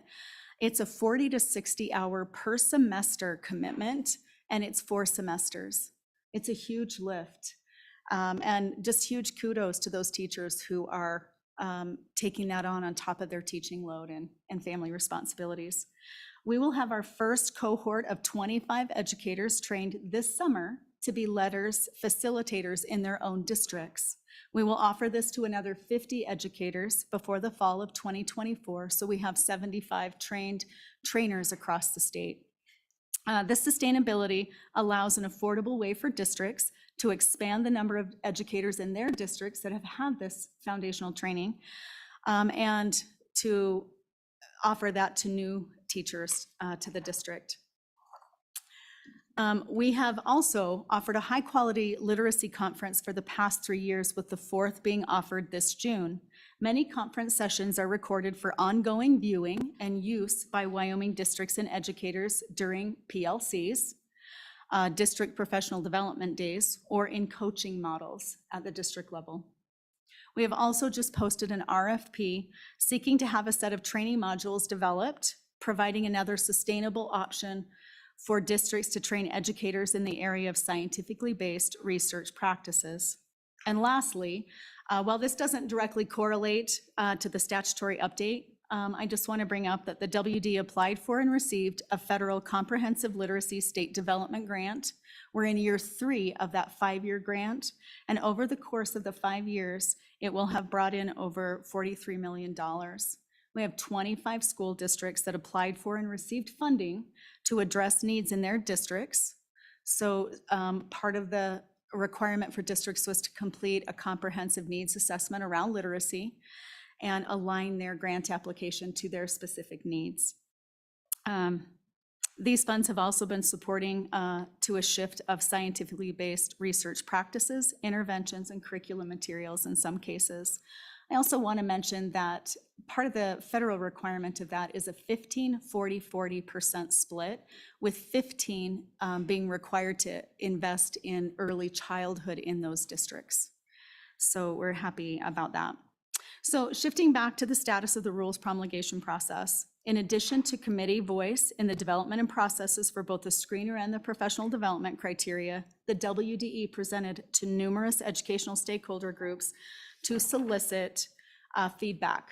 These groups included the Wyoming Association of School Administrators, so our superintendents, the Wyoming Curriculum Directors Association, the Wyoming Association of Elementary and Middle School Principals, Level Up, which is our constitutes our Teachers of the Year, the Wyoming State Board of Education, the Hunt Institute Path Forward Wyoming team, the Region 11 Comprehensive Center Wyoming Advisory Board, and project team.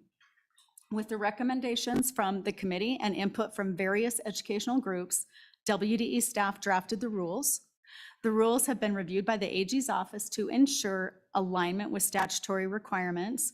They've been submitted to the governor's office, and he has those for his preliminary sign-off to allow those to move into public comment period. We anticipate public comment hearings being scheduled for either the end of July or mid-July, maybe even into the early August, depending on when we get that back. And as we move into finalizing those rules, you heard this morning from Superintendent Dagenfelder of her strategic plan, with one of the focus areas being literacy. So we're eager to continue this work with the newly formed cabinet and to continue to refine the practices and the supports for districts that we've put in motion already. And lastly, you've already heard about the district reporting requirements from Ms. Hansen's previous presentation. So I'll just add that the WDE created a data collection called the WDE 626, and it will collect both the data kind of numeric components as well as the narrative pieces that are required to be reported to the WDE annually. The WDE 626 K-3 district literacy plan and data collection was collected for the first time in the fall of 2022, and that was the report for the 21-22 school year using the new format. It is currently open right now for districts to report on the 22-23 school year, with the final submission date of June 23rd. And with that, I'm happy to answer any questions. Anyone have questions for Ms. Hamill? There you go. Just a quick one, Mr. Go Chairman. ahead. Are you still the chief policy? Okay. Academic. Academic, sorry, I just. Any other questions? Go ahead. Mr. Chairman, and I've got a couple of them. Mr. Chairman, as I'm starting to look at this, I'm thinking that part of our work this interim is going to wind up in a redo of our basic reading statute, the 31-3401, and I'm developing a list of things that are going to need to go in there. And I won't go into that full list at this point, Mr. Chairman, other than to say that stealing from Mississippi is on it. But two questions relating to that. One general question for the department, which you may or may not want to answer at this point. One thing we haven't talked about is the goal in this current statute is expressed as reading at grade level. And the reason it was done that way, when the basic statute was written, we had not developed the kind of assessment testing we have now. We were in the very early stages of that. So the question is, should we translate that into the specifics of the YTOP assessment as opposed to reading at grade level, which nobody quite knows what it means anymore? And I'd ask the department, Mr. Chairman, to think about that question. I'd be happy to any preliminary reaction, but we're going to have to think about that, Mr. Chairman. Agreed. Shelley, you have any off the top of your head? And then I have a second question. Go ahead. Mr. Chairman and Senator Scott, absolutely, that is a concept that we have heard from stakeholders across the state, and I think that Superintendent Dagenfelder heard about that extensively while she was campaigning, that the YTOP doesn't necessarily meet the needs, and potentially there's an interest in understanding more about what is an appropriate assessment. If it is the YTOP, how would we define that in a better way? Or could it potentially be something else? And I think that that cabinet that's been put together will certainly grapple with that. Mr. Go ahead. Chairman, let me be very clear on that. We should not change the YTOP. We need an assessment test that we know what it means. There, and never yet was a perfect one, never will be. But we've had YTOP long enough, we're learning what it means, we can use it.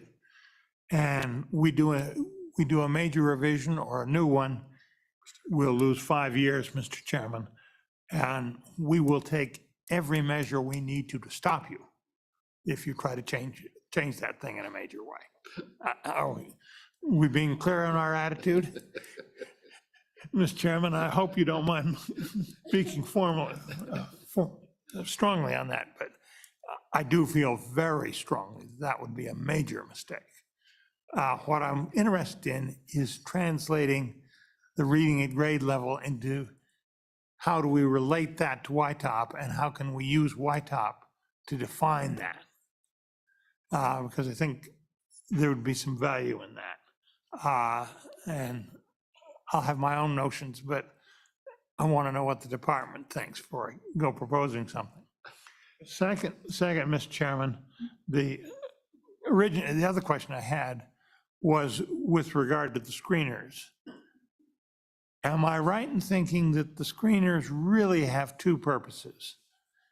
It's not to identify most of the kids that are problems because the teacher knows. So we pretty well know which kids have, but having a formal screener has two valuable purposes. One is to give the teacher ammunition that's objective in talking with parents over, yes, your kid really does have a problem and we need to do something about it. Because parents will sometimes be defensive and you've got to get them in the mode of thinking, we got a real problem here and the thing to do is not deny it, but solve it. And second, even though the teacher pretty well knows which kids have problems, they're human and we can miss one occasionally. So it's a backup to raise a red flag, Mr. Chairman. And that tells me we need to make sure the statute gives us plenty of flexibility to accommodate school districts that want reasonable alternatives on screeners to be used, which screeners to use. So, Mr. Chairman, the question is, am I understanding the purpose of the screeners adequately? Go ahead, Ms. Hamel. Mr. Chairman and Senator Scott, a screener in some ways, like you just said, could reinforce what a teacher already knows. but it's nationally accepted and scientifically backed to support the administration of screeners at 3 different times of year, because as students develop or not develop, we would want to be aware of that immediately, as quickly as possible. And then, as I mentioned earlier, that a second purpose or use of a screener is for a school district to evaluate its tier 1 curriculum, core curriculum and instruction. If more than 20% of students are popping on a screener, there's probably a bigger problem than the students not developing reading. It's a clear indication that they need to take a look at that tier 1 instruction. Go ahead, Representative Brown.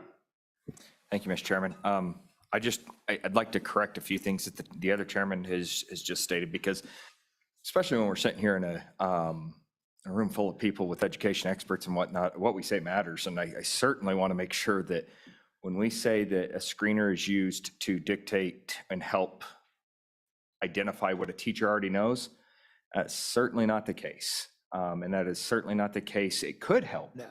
But not every teacher has the capability. And I was just actually talking with a friend over lunch about the ability of a teacher to recognize dyslexia, and the kid was reading proficiently, right? But all the words were jumbled up, completely dyslexic, had no idea what was going on, but was able to read, but was not diagnosed dyslexic until way later in life. So that's where the first thing of the screener comes in. But the second thing that I really want to make sure that we're clear on is exactly what we passed 2 years ago, was exactly what we wanted to put in statute, which was to stop allowing these reasonable alternatives, if we put those in air quotes, to have all these different mechanisms to adjust and allow the school districts to say, well, this works really good in my district and this works really good in my district.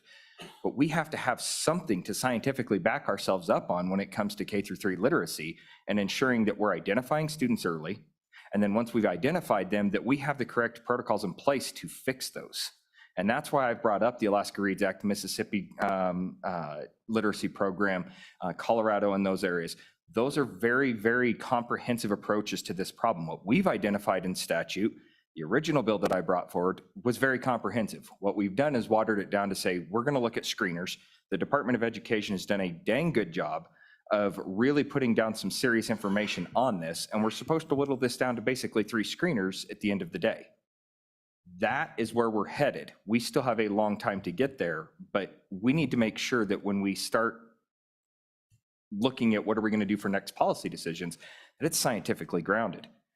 And we can't come back and just say, well, we have scientifically grounded evidence here, but we are going to allow other school districts, once they just feel like this is better for their community, to step away from this, because that's what we've got into the mess with to begin with. So I just want to make sure that we're working hand in hand. We're all rowing in the same direction. And I think that's what we need to make sure we're doing. Once we start having everybody pointing their oars in a different direction is when we start getting in a position where we're spinning in circles. The representative make it very clear that I'm very much open to reasoned argument on that set of issues and how to handle the screeners. I was stating the model as I see the world, but I will tell you that I'm the first to tell you that I'm not the expert in this particular area as to what works and what doesn't. So I appreciate the representative's comments, Mr. Chairman. Go ahead, Senator Office. Thanks, Mr. Chairman. And, you know, I share the concerns raised by the good representative. When we look to other states that have success stories like Mississippi, where we're reading about Mississippi and their incredible leap forward, it's important to put that in context, and that's a reference to NAEP scores. That's a reference to the fact that they started 49th in the country, and they've moved to 27th in the country on the reading. We're in second place in the country on reading. I don't want to emulate Mississippi. Mississippi is emulating Wyoming, and they literally are. They're adopting practices that we put into place 10 years ago, 12 years ago, through the first iteration of the K-3 reading. I think that was 11, 12 years ago that we revised that. We revised it again 7-ish years ago. I think you were here for that, Mr. Chairman. And then we revised it again 2 or 3 years ago to further refine it.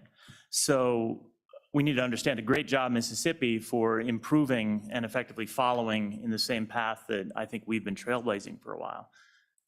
I think what we need to understand and ask the department and ask stakeholders, what are we still missing? What can we be doing better? And where are we not achieving? Are there lessons in what Mississippi did that maybe we haven't captured? And that's going to be in the nuance level. So I'll say to WDE, great work on this. This is something that is exactly, I think, what we wanted to see. And then the question that we'll have for next time and that I have is, based on this, are there policy actions that we should be taking? And based on the stakeholder group that came together to work on this, are we missing anything in statute that we need to tweak? We're not a throw out our system level solution at this point. We're a tweak our system to improve it based on experts and based on data.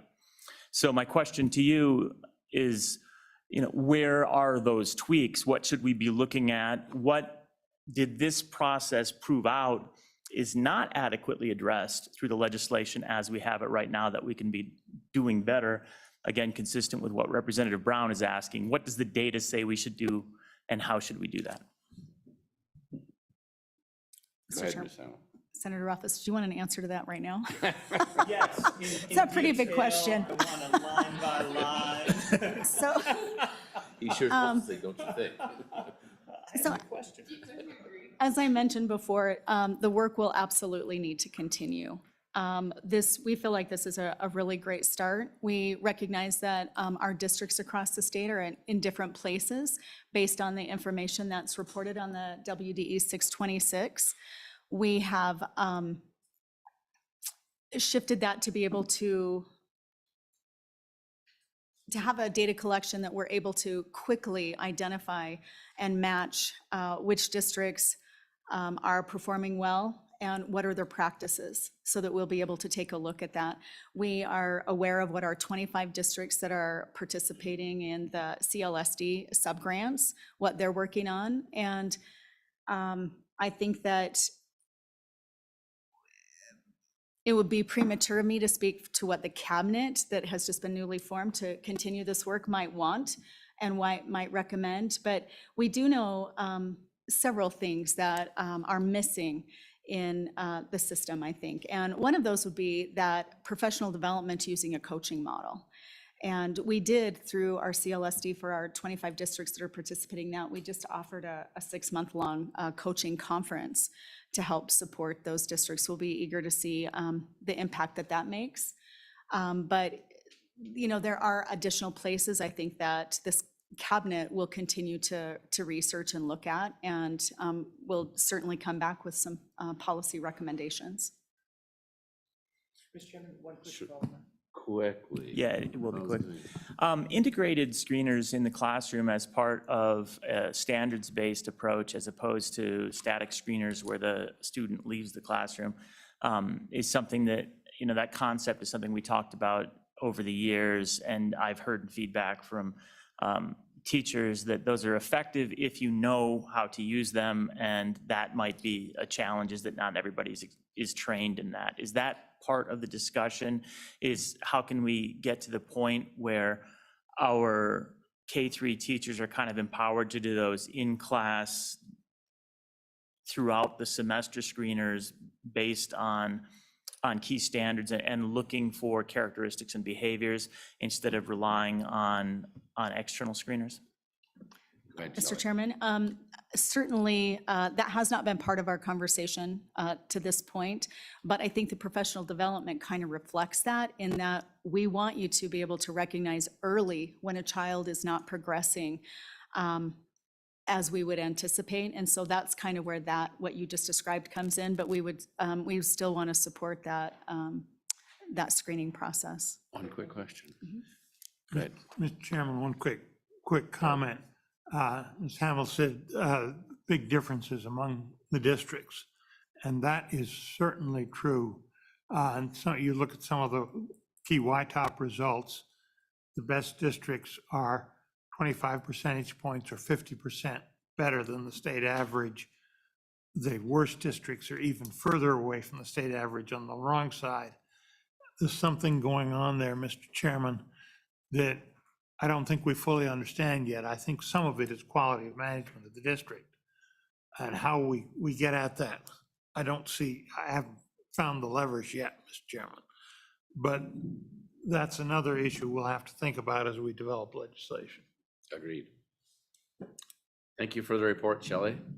Thank you. It's very good. We appreciate it. Thanks. With that, we're going to go to recess. We'll come back here. Recess? You don't have to. And we'll be back at 3:25 so we can stay up on our schedule.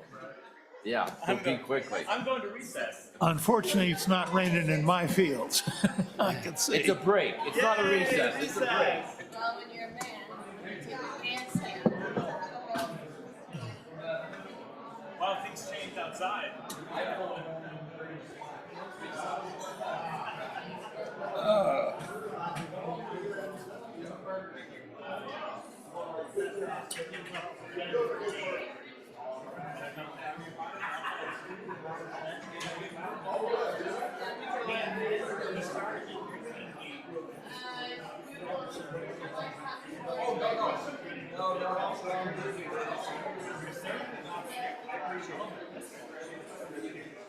Hello to Howard. You want to see Howard now?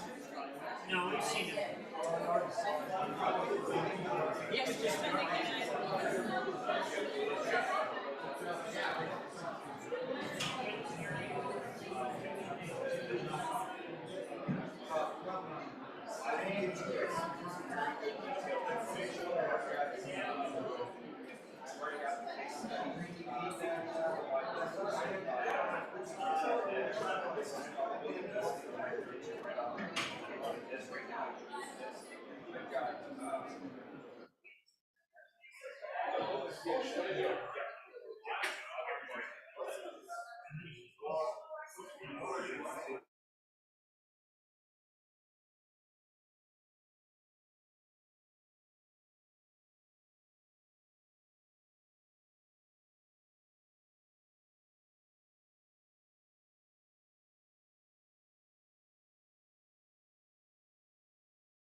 Okay, if we could come back to order, please.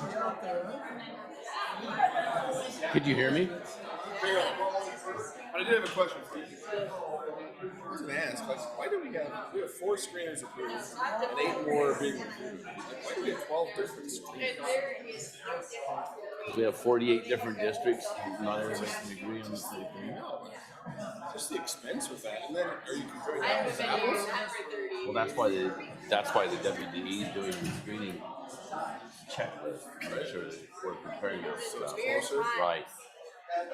Yeah, being new to the committee, it's like, there must be some reason, but it seems strange.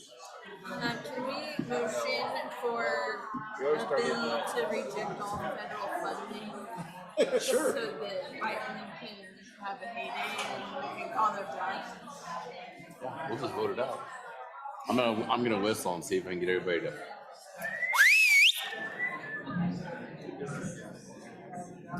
With the thunder and lightning, let's get going.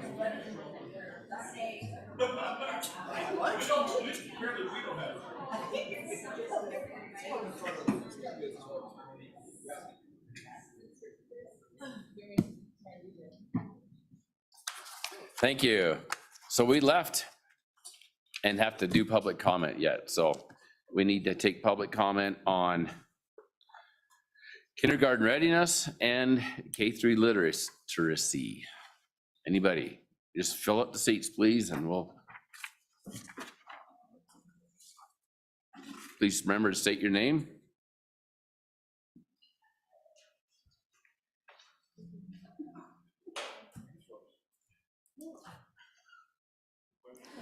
Chairman, members of the, Please go ahead.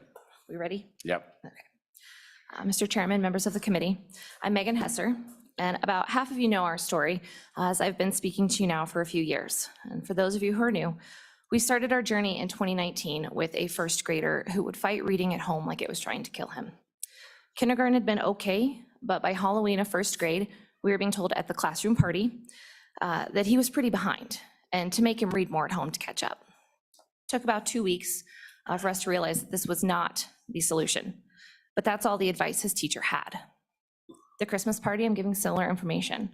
He's even further behind. Never an email, never a meeting about next steps. By New Year's, a friend had said the word dyslexia, and it was like a floodlight clicked on. We asked our teacher if that's what it could be, as we considered her an expert. We were immediately dismissed. Next, we had a meeting with our principal, where he didn't bother to pull any screener scores that were already required by this body. But within 24 hours, my son came home and had seen the reading teacher.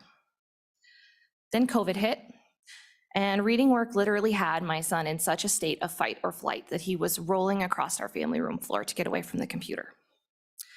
I was convinced by the school psych, before I knew better, that it was not in his best interest to add reading to his existing IEP. I was led to believe that he would immediately end up in the resource room for the entire day, where on any given day there are children screaming under desks. At this point, because of poor screeners, the school's lack of knowledge and understanding the screener data, and COVID, he lost a year of remediation time.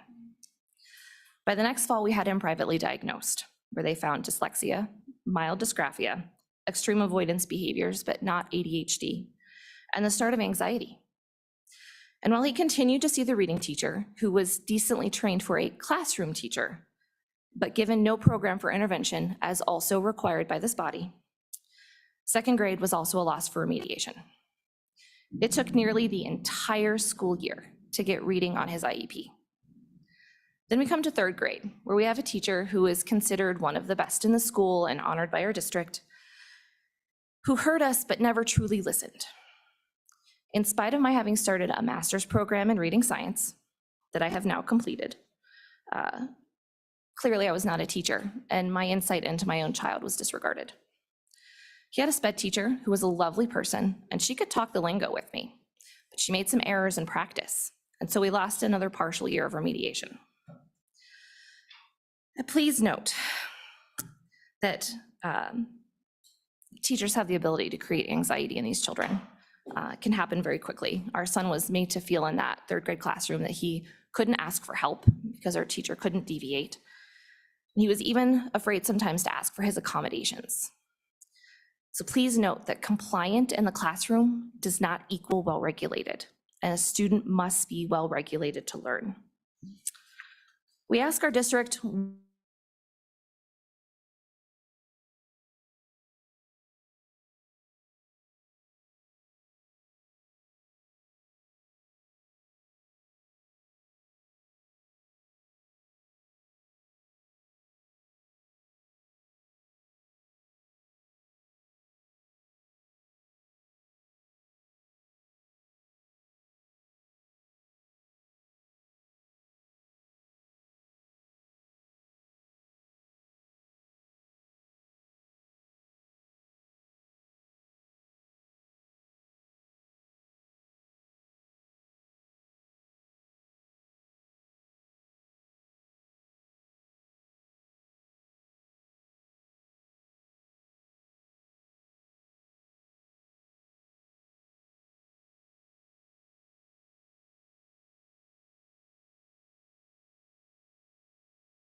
that exist in each state's plan. First, in Alaska, they let the schools off the hook for that middle of the year and end of year screener if the student is scoring as reading proficiently at the beginning of the year. So if, as the concepts get harder as the year progresses, they flatline, they're gonna fall through the cracks. And it does happen. I actually watched it happen to my first grade daughter this year. But because of middle of the year screening, her intervention group changed. And then as a result of her end of year screening, she's already been flagged for second grade. If they had stopped screening her after her beginning of the year proficient assessment, she would have been missed. Her scores would have been even lower than they are. Intervention cannot wait. And I have two issues with Mississippi, with their legislation, one with your report. As far as the report goes, you're missing key information about how Mississippi has actually improved their reading scores.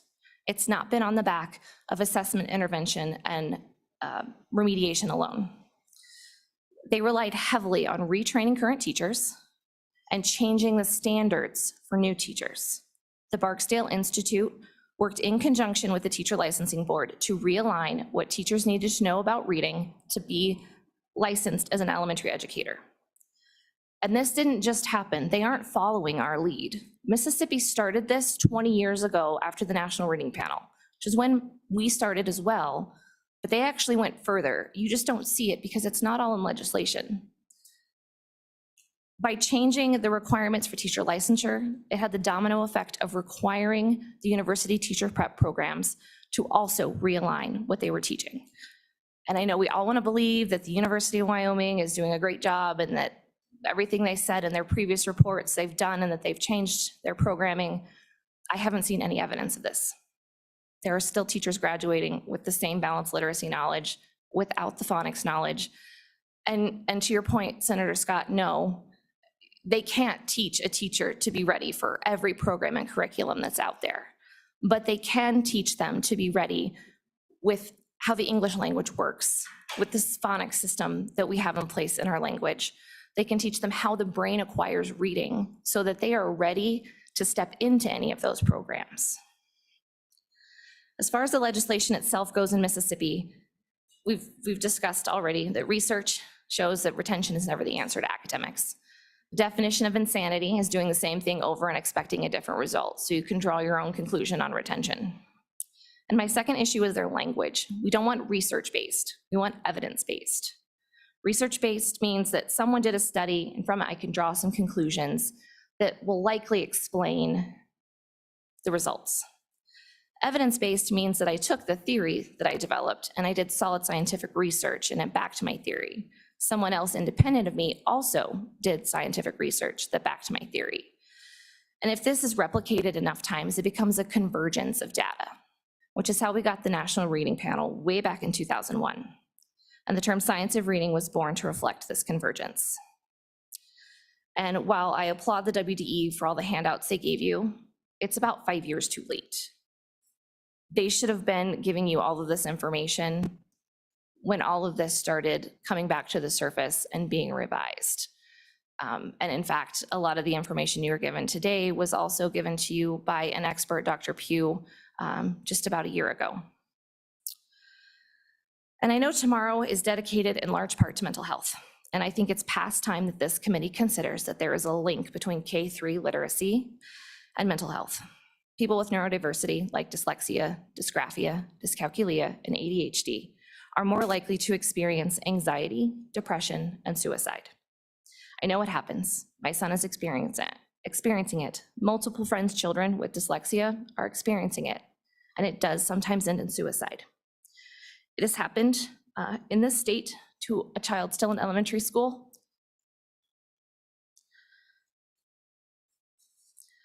Our progress of inches is killing children, and it's devastating families. It is time we follow the lead of the other states passing us by. When I first started speaking to this body, we were poised to be a front runner and lead the way for other states. But while we stopped to study everything and gather information from the WDE, states across the country have sprinted past us, and it's our children choking on their dust. We need a full-blown literacy act based in structured literacy. It needs to include teachers' prep, and we can't wait any longer. It also has to have financial strings attached, or the compliance from certain districts, UW, and the WDE is always going to be minimal. Adults' egos need to be set aside, and work must be done. I'll stand for any questions. Does anybody have a question for Megan? Thank you, Megan. So while we're waiting for the next contestant in the round of committee comments, we've had a nice little rainstorm here, and it did knock out the internet for a little bit, so it's still pounding away out there as far as rain goes, but it's starting to calm down. The floor is yours, Ken. Thank you, Mr. Chairman. Mr. Chairman, Mr. Co-Chairman, members of the Joint Education Committee. I'm Ken DeCaria. I'm the Director of Government Relations for the Wyoming School Boards Association, and I want to talk about preschool programs, go back to that topic. But Mr. Chairman, I think all these topics tie together. I mean, I think it's hard, you can compartmentalize some of this data, but I think the data, I mean, some of these things go across the spectrum. So if you get a good start, it helps with some of the later things that come on in schools. Mr. Chairman, the School Boards Association supports good preschool education, and they would like to see that in the state of Wyoming. Mr. Chairman, we passed out a couple of things to you, and they were reports from the Recalibration Committee, the Picus and Auden reports. One's from 2015, and the one from 2020 is some of the same material. It's just part of the report. It's not the whole recalibration report. We just copied the parts out on preschool education. And I know two of you were on that committee in 2015. And so you saw this, you asked for this information. You tasked the consultants with getting that information. You paid for it, they brought it back, and it sort of didn't go anywhere. And Mr. Chairman, I just want to point out a couple of points in that 2015 memo, and one's on page 9, Mr. Chairman, and I just want to read that last paragraph to you, because it says, while the cost of a preschool program may appear high, findings from longitudinal studies suggest that Wyoming could experience from a 4 to a 10-fold return on an investment in preschool programming. High-quality, comprehensive preschool programs boost student learning at all levels of school and improve career opportunities and earnings substantially.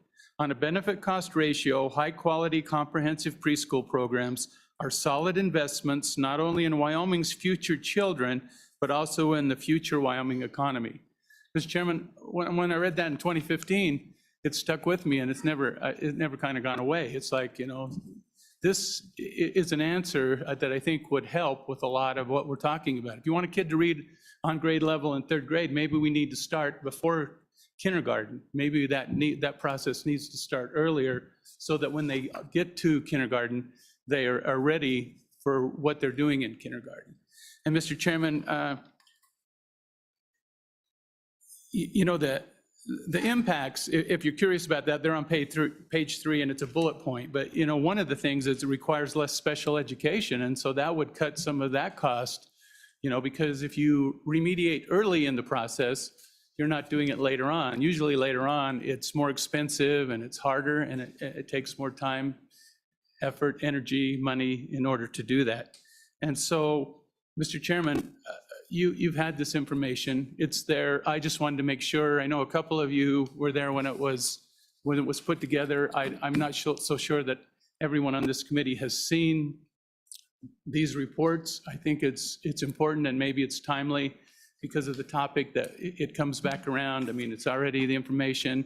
I know a lot of things we get, go on the shelf, but thanks for the report, and then it's on my shelf, and that's the, kind of the last thing. And so, Mr. Chairman, this was also looking at what that would cost. Now, Mr. Chairman, that's a whole different way. How it gets funded or that procedure could be very different. I know Senator Scott even brought some other programs forward. I guess what we'd like to see is that, that good quality preschool education to make sure that kids are ready when they hit kindergarten. And with that, Mr. Chairman, happy to stand for questions. Do you have a question, Co-Chairman Scott? Mr. Chairman, and the question is, speak of high-quality preschool programs. What is a high-quality program in preschool? Go ahead, Ken. Mr. Chairman, I'm not sure I'm an expert on pre-K education, but Mr. Chairman and Senator Scott, I think what they're talking about is you want more than a program where you're just kind of for lack of a better term, for babysitting. You're just watching out for the student. I think it's a program where students get an education in various things, shapes, colors, letters, those particular ones. If you remember, Mr. Chairman, one of your past chairmans, Chairman Paxson, he used to talk about his daughter who taught kindergarten, and he said many times, that his daughter was sort of shocked that kids came to kindergarten not only not knowing even what a book was or which way was up, but they weren't even properly potty trained as far as that. And so, I mean, that's one of the things that I think you have to do. And so I would say a good quality preschool education, not necessarily that, but, starts out with the fundamentals of education, which a lot of kids get in their household, but not everyone. And Mr. Chairman, even in this report also, it talks about the people that benefit the most would be the students at the low income level, but even at the students at the mid income level, they see reports. And Mr. Chairman, there is a reference list, a couple pages there that it comes from. I mean, this is not new information. This is information that's been researched and reported on, and it's pretty clear that it makes a difference. Representative Provenza, go ahead. Thank you, Mr. Chairman. I just want to follow up on that question. If you look a couple paragraphs down on page 3, it starts identifying components of high-quality, effective pre-K programs. Standards, curriculum, they talk about emotional development, social skills, and they go on. And then there is evidence for the National Institute for Early Education Research has established 10 quality benchmarks to identify these programs. So I think there's good evidence to suggest what constitutes a high-quality, effective pre-K program. Mr. Chairman. Go ahead. Representative Provenza, thank you for that. Anybody else? Questions for Ken? Anybody else? Go ahead. Representative Berger. So, Mr. Chairman, just to clarify this study was done in 2015 again, Mr. DeCaria, and previous legislators have this information before? Is that correct? Mr. Chairman, Representative Berger, yes, this was done as part of the 2015 recalibration study. Wow. The recalibration committee asked for this to be one of the topics that the consultants looked at. This was the report that came back.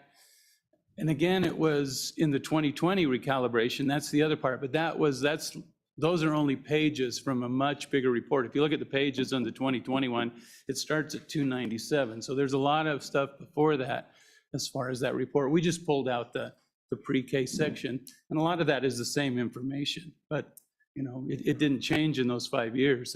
They brought back pretty much, this is still our recommendation. Anybody else? Go ahead. Senator, I said it again, Representative. Senator Steinmetz. Thank you, Mr. Chairman.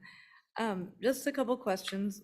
Right now with our lawsuit, some school districts in the state are saying they're underfunded now.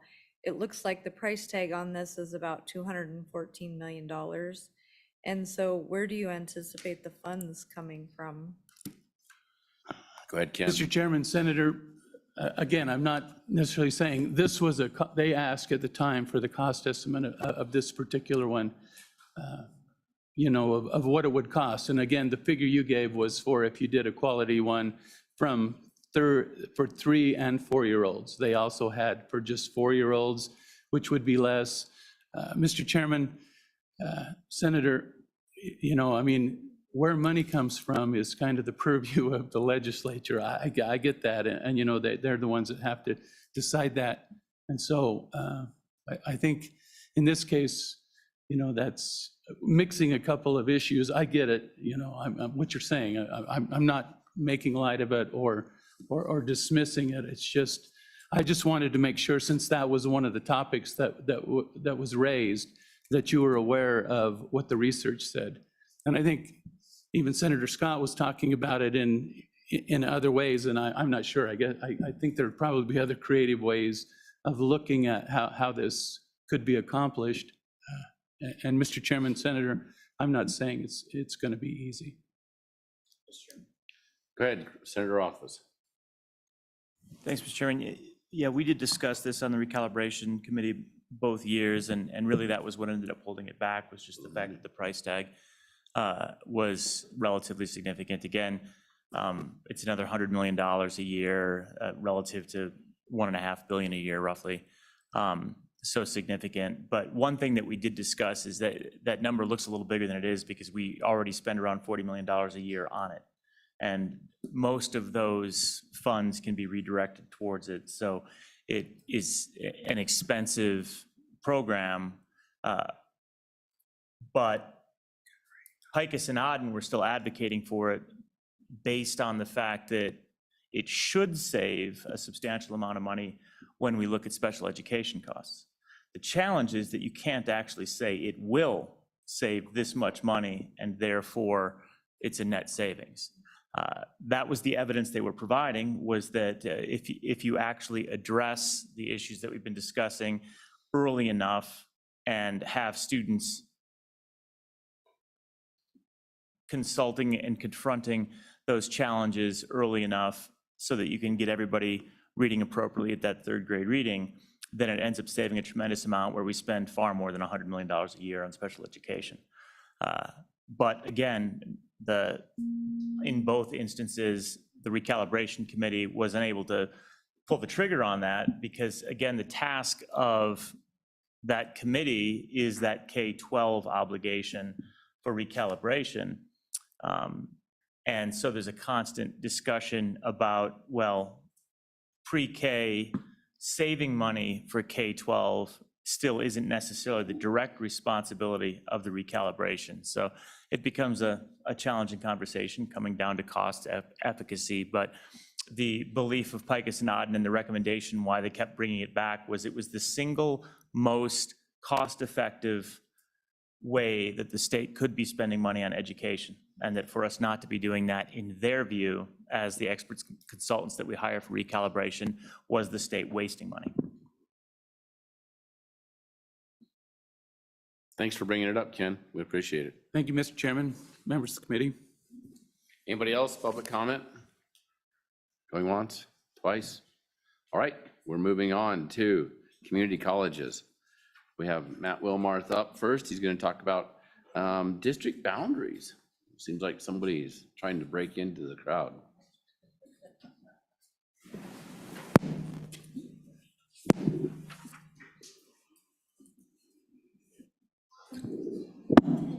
Mr. Chairman, members of the committee, Matt Wilmarth, LSO. Within your packet, item number 11-01 is an issue brief on community college service areas. At the request of the committee and I think President Driscoll, he wanted this committee to look at the governance issues of community colleges in light of the formation of the Gillette Community College District a couple of years ago, and the background on the creation of service areas. So this issue brief provides that relevant information. I won't go in too much detail. If the committee wants to, I can. I'll just kind of give you a high-level overview on the issue brief. The commission, the Community College Commission, was charged in 1991 to create service areas for those counties in Wyoming that did not have a community college district. And they were charged to create contiguous service areas that nested within that county's border. And in table 1 of the issue brief, it identifies the community college districts and each of the counties that are served by that district. There is one unique service area, Central Wyoming College. They also serve the state penitentiary, and I think the commission can speak to that unique circumstance, as that resides in Carbon County, even though Carbon County is serviced by Western Wyoming Community College. The commission established these or proposed these service areas in 1991 and codified it within their rules, Chapter 4, in 1993. One important aspect of the service areas is that they do not assess any mill levies for the operation of the community colleges, nor do they serve on the boards of these community college districts. So while they may serve those counties, they don't necessarily, they're not required to assess any mill levies to support the operation of those colleges, nor do they make any decisions through the Board of Trustees. That does not prohibit a service area from voluntarily providing revenues or financial support to that community college district. There will be a change to the service areas once the accreditation of the Gillette Community College District is accredited, and that's on track in the next couple of years. It just takes a few years to become accredited. The new service area for the Northern Wyoming Community College District will shift and eliminate Campbell County from its service area, and the Gillette Community College District will only serve Campbell County. Also, one of the duties assigned to the commission is to review and modify any of these service areas. And they have outlined that as well in their rules and have an application process to do that. Mr. Chairman, for any policy considerations, if the legislature wanted to review the current service areas, they could follow the same process that the legislature did in 1991 and require the commission to conduct similar studies with each of the service areas that they have now. But they may want to layer on additional aspects, which would be a review of any of the state aid impacts or the funding allocation model. If those change, how does that impact the funding for both operations funding, major maintenance funding? And then also the commission has several additional items that they have outlined in their Chapter 6 rules through their application, such as the benefit to students alignment to the strategic plan. So with that, Mr. Chairman, I just wanted to give you a brief background on the composition of the service areas and the history of that. Take any questions. Can you tell me how many, and maybe you can't, maybe I should be asking the commission, but how many years is it before Gillette becomes an accredited college? Okay. Yeah, Mr. Chairman, I would defer to the commission on that. I know they're currently going to make their application by June 30th of this year, but again, I think it still takes time for that process to fully develop.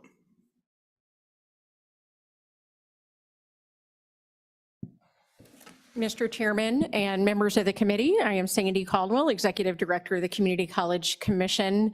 I also want to mention that Dr. Janelle Oberlander is here with us today. She is the president of Gillette College for the Gillette Community College District. I would be happy to defer to her to answer any further questions just on the highest level. Just a clarification from what you heard from Mr. Wilmarth, they do plan to submit their eligibility. There is a sequence of applications that occur, and that would be eligibility and candidacy and final accreditation.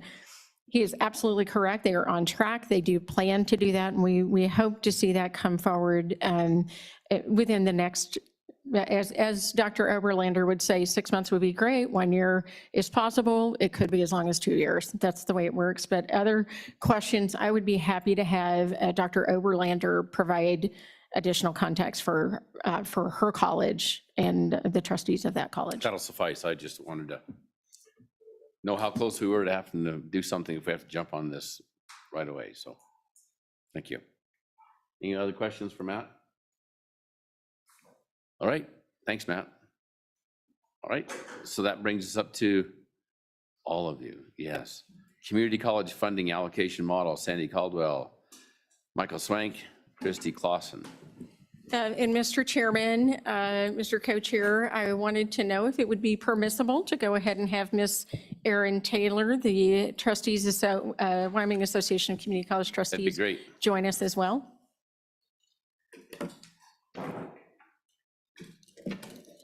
The rain's kind of backed off, but it's nice to have people talk into the mic so that we can hear, so.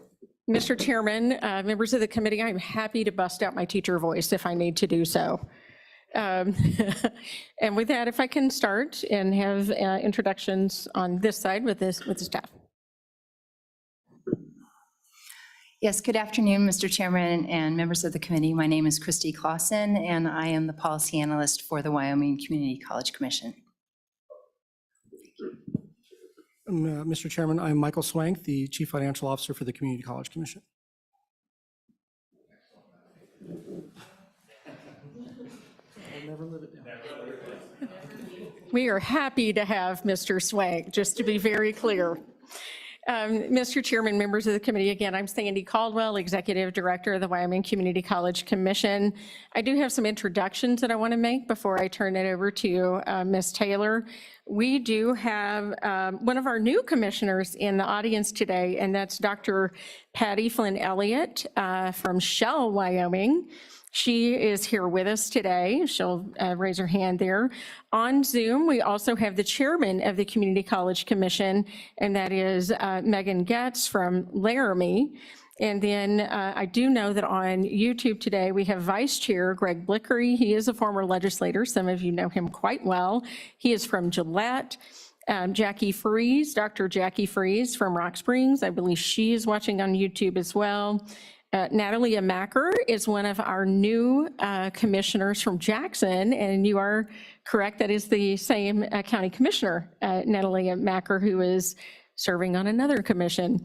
And of course, Miss Julia Newman from Torrington, she's on YouTube. And then Mr. Micah Wyatt, who is probably at work right now, and he is, yes, a full-time resident of Atlantic City, just to clarify that.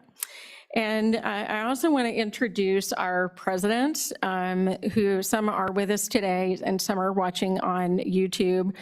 I would like to introduce Dr. Darren Devine, the president of Casper College. He also has the dubious role of serving as the president of the presidents, which means he spends a lot of time with me and with Miss Taylor, and he is at the end of that term, and he is super excited about that. Dr. Kim Dale, she is our president from Western Wyoming Community College. President Lisa Watson from Northwest College. We have Dr. Janelle Oberlander from Gillette College, as you saw, and Dr. Jeff Hawes from Eastern Wyoming College. And then not here with us in person today would be Dr. Walter Tribely from Sheridan College in the Northern Wyoming Community College District, and Dr. Brad Tyndall from Central Wyoming College. And as an FYI, he is the incoming president of the presidents, who will spend a lot of time with myself and Miss Taylor. And with that, I would like to turn it over to Miss Taylor to introduce.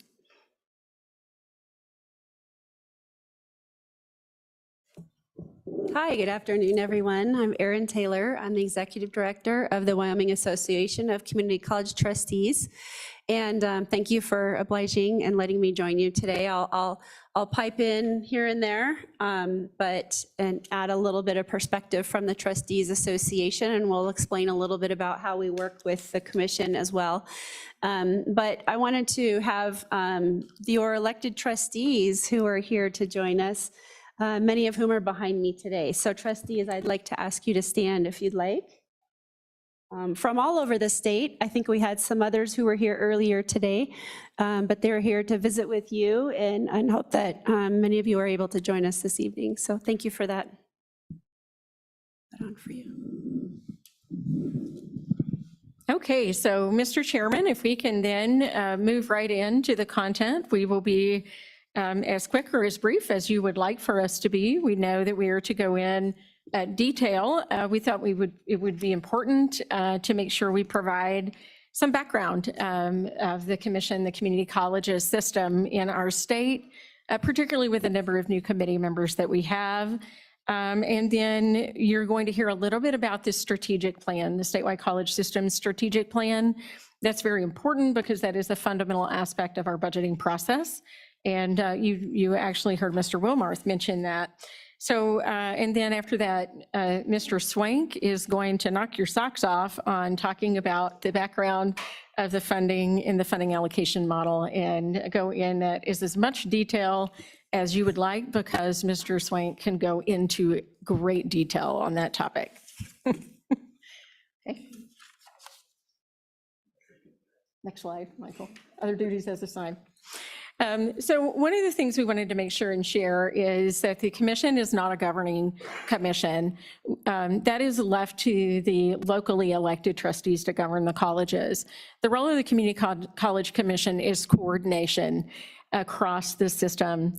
And what does coordination mean? It means a lot. We do a lot of things in collaboration with the colleges. We have a very carefully constructed consultation process. So it means that we work in collaboration. There's a lot of teamwork. We have a tiny agency staff. And so that means that the community colleges really step in to help us. So there's lots of cooperation and lots of partnership that goes on to really make this work across our state and for the benefit of the residents of this fine state. So just a really quick overview of the commission. The commission itself was established in 1951. It's been around for a very long time and has gone through some iterations. It is what is called a separated or independent state agency with the 7 appointed commissioners, and those commissioners are, of course, confirmed by the Senate. And the commissioners have a required party split, And they are also split between in-district and out-of-district to make sure there is good representation of all 23 counties of our state and the residents and students who come from them. Of course, the governor and the superintendent of public instruction serve as ex officio commission members. And I do want to mention right here, and they're active members of the commission. Superintendent Degenfelder, for example, joined our very first meeting, but she jumped on a call related to that position in the commission in her 4th day in office. So she certainly made a priority of that. The commission meets at least quarterly, and we are subject to the open meetings. And as you see, sometimes people are surprised with the amount of work that goes on. There's actually 12 total employees, including myself. And so with that, we'll just briefly hit the mission. You can see that for the mission of the commission. There's also a very specific mission written by the legislature for the community college system as a whole. The individual colleges write their own missions, but there are very specific legislatively created state's interests and priorities for the community colleges. Those are 5 of those points: educated residents, workforce development, accountability and improvement, diversified economy, and effective and efficient systems. Yes, there are definitions for these. I can provide those for you at any time that you would like, but they were at the direction of the legislature, and they were created in 2009, just so you're aware of that. And again, we are a coordinating body, and that ensures that we can coordinate on the best interests of community college education statewide while leaving governance closest to the students that are served at the individual colleges and how those are administered. Mr. Chairman and members of the committee, so what does the commission do? We do a lot of things. There's just a lot that goes on. I'm not going to go into detail on these, but clearly the budget and the budget request comes through the commission.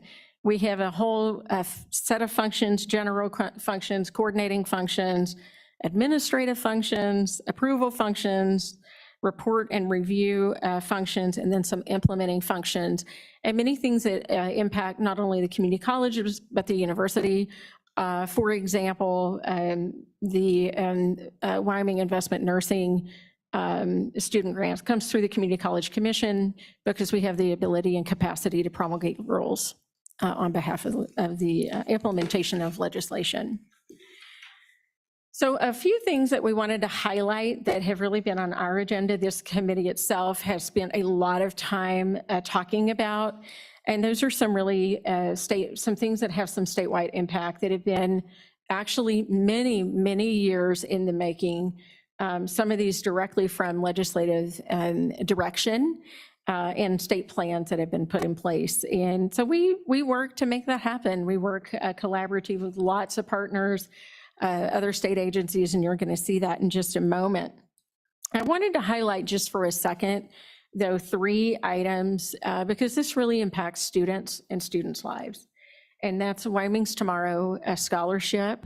That scholarship is in place. It is not fully endowed yet. So we wanted to see if we could come back and talk about that one and how to potentially proceed on fully funding that. We did get this appropriation in the budget to do what is called the Kickstart Wyoming's Tomorrow Scholarship.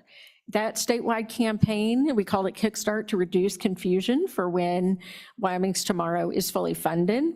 And so that we can just peel the Kickstart off and just call it Wyoming's Tomorrow Scholarship. And that one is moving along as students are being recruited and funded at the colleges and the University of Wyoming. And then Wyoming Works. That's a really great, fantastic workforce program that really focuses on students. It's our first one in Wyoming that really allowed for formerly incarcerated to have an opportunity for retraining. So really excited about that. If we could talk about those 2, was a desire of the governor to have those tighter together. They actually work very well that way. And Wyoming Works is actually embedded in the legislation of Wyoming's Tomorrow. So talking about a way to tighten that up would be fantastic. And then, of course, the Wyoming Innovation Partnership. There is a lot of work going on with that. We are very pleased that there is an executive director Lauren Shainfeld. Some of you may know her as the county commissioner over in Sweetwater County, and she has really taken charge and given some organizational structure. So if there could be a future meeting where Director Shainfeld could come share some of the really great work happening across the colleges and the university with Department of Education and with Department of Workforce Services and the Wyoming Business Council, that would just be fantastic. And if I may, I'd like to just, I think Ms. Taylor has some comments she wanted to make about this. Thank you, Dr. Caldwell and members of the committee. What I thought I would do is just add a little bit of the color commentary. A lot of the things that you just heard from Dr. Caldwell are really statewide opportunities for students that have been in the works for years. You know, this all starts from Complete College Wyoming to the Endow work from the Higher Education Attainment Council, the work of the 2+2 agreements, the Wyoming Innovation Partnership. This is really amazing stuff, but it's really focused on opportunities for students. And so that's what we're really excited about. And just wanted to let you know that none of this stuff was just, you know, one legislative session or another, that it builds upon conversations and priorities, goals that have been established for the higher education space in the state of Wyoming. So I thought I would just kind of mention that to you. Okay, moving along. This is the best we could do with coming up with a reasonable graphic to help explain how it all works together. And this came out of the brain of Mr. Michael Swank, so it won't surprise some of you. But it really is how how we all work together. And you can see the commission, we work very directly. I'm actually on the board for the University of Wyoming, ex officio, State Board of Education, ex officio. We work very directly. I'm on the Workforce Development Council. As you can see, work very closely with other state agencies. We have an entire consultation process that allows for the coordination to work, and things become very heavily vetted. We hold each other accountable, but also really are sincere in partnership in serving our state across the colleges. And then, of course, the Wyoming Association for Community College Trustees, recognition that it's the 56 elected trustees who govern the actual colleges. So you see there's an indirect line, although sometimes I'm sure Ms. Taylor feels like it's very direct between the two of us, talking all of the time. And then a direct line to the colleges and their boards from both Ms. Taylor and myself, through the presidents, by the way. And then each of the institution has their constituencies, whether it's the in-district where the taxing district is, their service areas, and of course, the students are center stage. That's the whole point of why we do what we do, to really support the state and her residents. So just wanted to show you as clean a graphic as we could possibly create to try to explain it. Michael? And then with that, I'm going to let you hear from someone other than me. Thank you, Dr. Caldwell. Mr. Chairman, what I wanted to briefly go over is that while the committee's request was to go over the funding allocation model, the structure of this presentation is to kind of give you the context of where that money goes and why. So this is kind of the first step, in addition to what my colleagues will be discussing, but this is kind of the first exhibit to show you about the commission's budget. So what's in the box is really basically what you see every session. It's well, I shouldn't say every session, at least our biennial budget, and if we have a supplemental budget, you'll see items related to not only our college state aid and administration, but you'll see adult education, Wyoming investment in nursing, Veterans Tuition Waiver Program. We have 2 former programs that sunset and are no longer in our budget, but we're still maintaining the monitoring of the student loans for these programs, which are the Wyoming Adjunct Professor and the Teacher Shortage Program. The other thing is we also carry the Wyoming Public Television budget or appropriation in our budget, but they are a separate operating entity under there. And we look to them. You'll see in our budget request, we'll actually have the commission's priorities, and then we'll have the WPTV priorities. They set their own priorities. The other thing I wanted to kind of show you, and this kind of segues off of what Dr. Caldwell was talking about, are kind of the special off-budget other types of programs that the commission is statutorily required to administer. So you have Wyoming Works, Wyoming Innovation Partnership, we have Wyoming's Tomorrow. We also are statutorily required to implement the state longitudinal education data system. It's currently being funded by a federal grant, but it's legally required. We have to do it no matter, no matter what. We also have other initiatives where we have to implement statewide information technology systems. So we have the College Administrative Computing System. We have WILE Transfer, which is often called the College Common Transcript. Then we also have, obviously in pandemic times, we're also the primary entity to pass through and help distribute federal state aid funds for CARES and ARP and that sort of thing. And then we also manage the annual capital construction process for the colleges, where we help the colleges submit the projects, the commission prioritizes and approves those to go onto the State Building Commission. So I guess this is really just to show you that while the funding allocation model is kind of the primary item for the committee's request, and that I think significantly impacts the remainder of these, there is a volume of programs and requirements that we take seriously no matter where we're at. So I hope that makes sense. And then I'm going to pass along, oh, sorry. I'll take questions, sorry. Thank you, Mr. Chairman. Before we move on, could you just give me a little bit more understanding briefly of Wyoming Innovations Partnership? I'm not really sure what that is, so. Dr. Caldwell, please. Yeah, Mr. Chairman and Representative Lawley, I'm happy to share that. That's why I'd love for it to come back and actually have the executive director share that. So the Wyoming Innovation Partnership is an initiative by Governor Gordon to really have our state's higher education institutions collaborating stronger and really looking at different areas where we can help affect and leverage economic sectors in our state. There's a whole set of long-range metrics and short-range metrics that I would hope that the director could share with you, but it's really an effort to support the state of Wyoming and its long-term economic vitality through really moving forward different areas, whether, and for example, the Power Line Technology Program at Western Wyoming Community College came forward through the Wyoming Innovations Partnership, and it's just a really great one.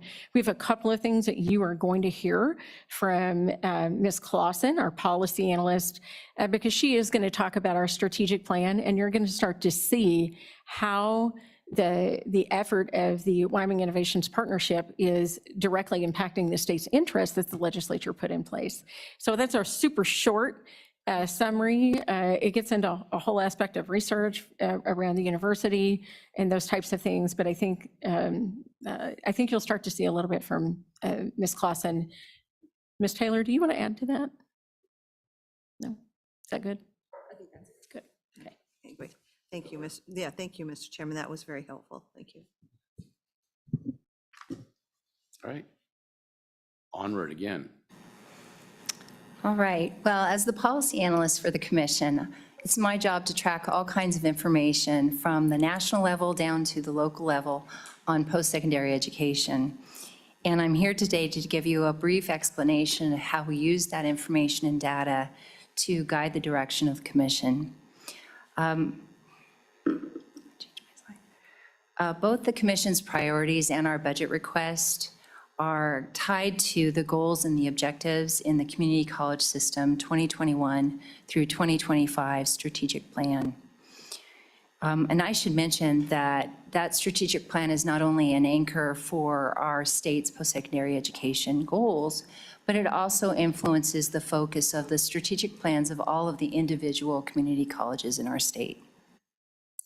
The Community College System Strategic Plan has 4 overarching goals. The first is educational attainment. And let me just clarify that that doesn't just mean degrees. When we look at educational attainment, we're looking at industry-specific credentials, certificates, non-credit credentials, and licensures. The second goal is about affordability. And that's measuring both the experience of the student as well as the sustainability of our colleges. The third is program alignment, looking at ways the colleges are creating efficiencies or not duplicating programs and aligning our practices to state goals. And our fourth objective is on economic development And that's really how the community colleges are engaging in their communities to meet those needs, as well as the state needs to build an educated and diversified workforce. These goals and objectives are measured using both quantitative and qualitative data, and it's analyzed. We look for trends, measure progress, and identify or pinpoint strategic priorities moving forward. And that analysis is done once a year, and we submit that to the commission for approval. So if you look at the screen or your packets, you'll see that here's an example of data driving policy. The underlying recommendation was developed based on the bulleted data below. And in the first bullet, you'll see that enrollment is down 9% since 2017 nationwide, in part because there's a decline in college-age students. In 2021, the percent of adults 25 years and older in Wyoming with a bachelor's degree was only 28.2%. And Wyoming's uncredentialed enrolled adults that are enrolled in college, has consistently decreased over the last 5 years. So those numbers don't look good for our adult population. They reflect an obstacle that we need to overcome, but they also give us a greater focus on what we need to do. So if you look at the chart, you'll see that there is an Elbogen Opportunity Adult Scholarship that's been available. It's a temporary scholarship available through that foundation. And it's been targeted toward adults that are 25 years and older. And they've had, we've been tracking and monitoring the students that receive those awards, and they've had a higher success and persistence rates over the students in their same cohort. So we know that that is helping our adult students. And these points of data are some examples of how we come to the solution that something like Wyoming's Tomorrow Scholarship will yield similar results as the Elbogen Adult Scholarship has, and that educational attainment for the Wyoming adult population is key in meeting the state's strategic goals. In addition to tracking and reporting on the community college system strategic plan, the commission is also in charge of tracking and reporting on the post-secondary educational attainment 5 and 10-year strategic plan, which was developed by the Educational Attainment Executive Council. And that council has sunset, but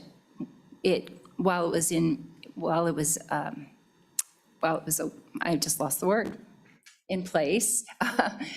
It was made up of representatives from the governor's office, from the Department of Workforce Services, the Department of Education, the University of Wyoming, the Wind River Indian Reservation, Wyoming Business Council, the Community College President's Council, the commission. There was a school district superintendent on that council, as well as a member from the Wyoming Senate and the Wyoming House of Representatives.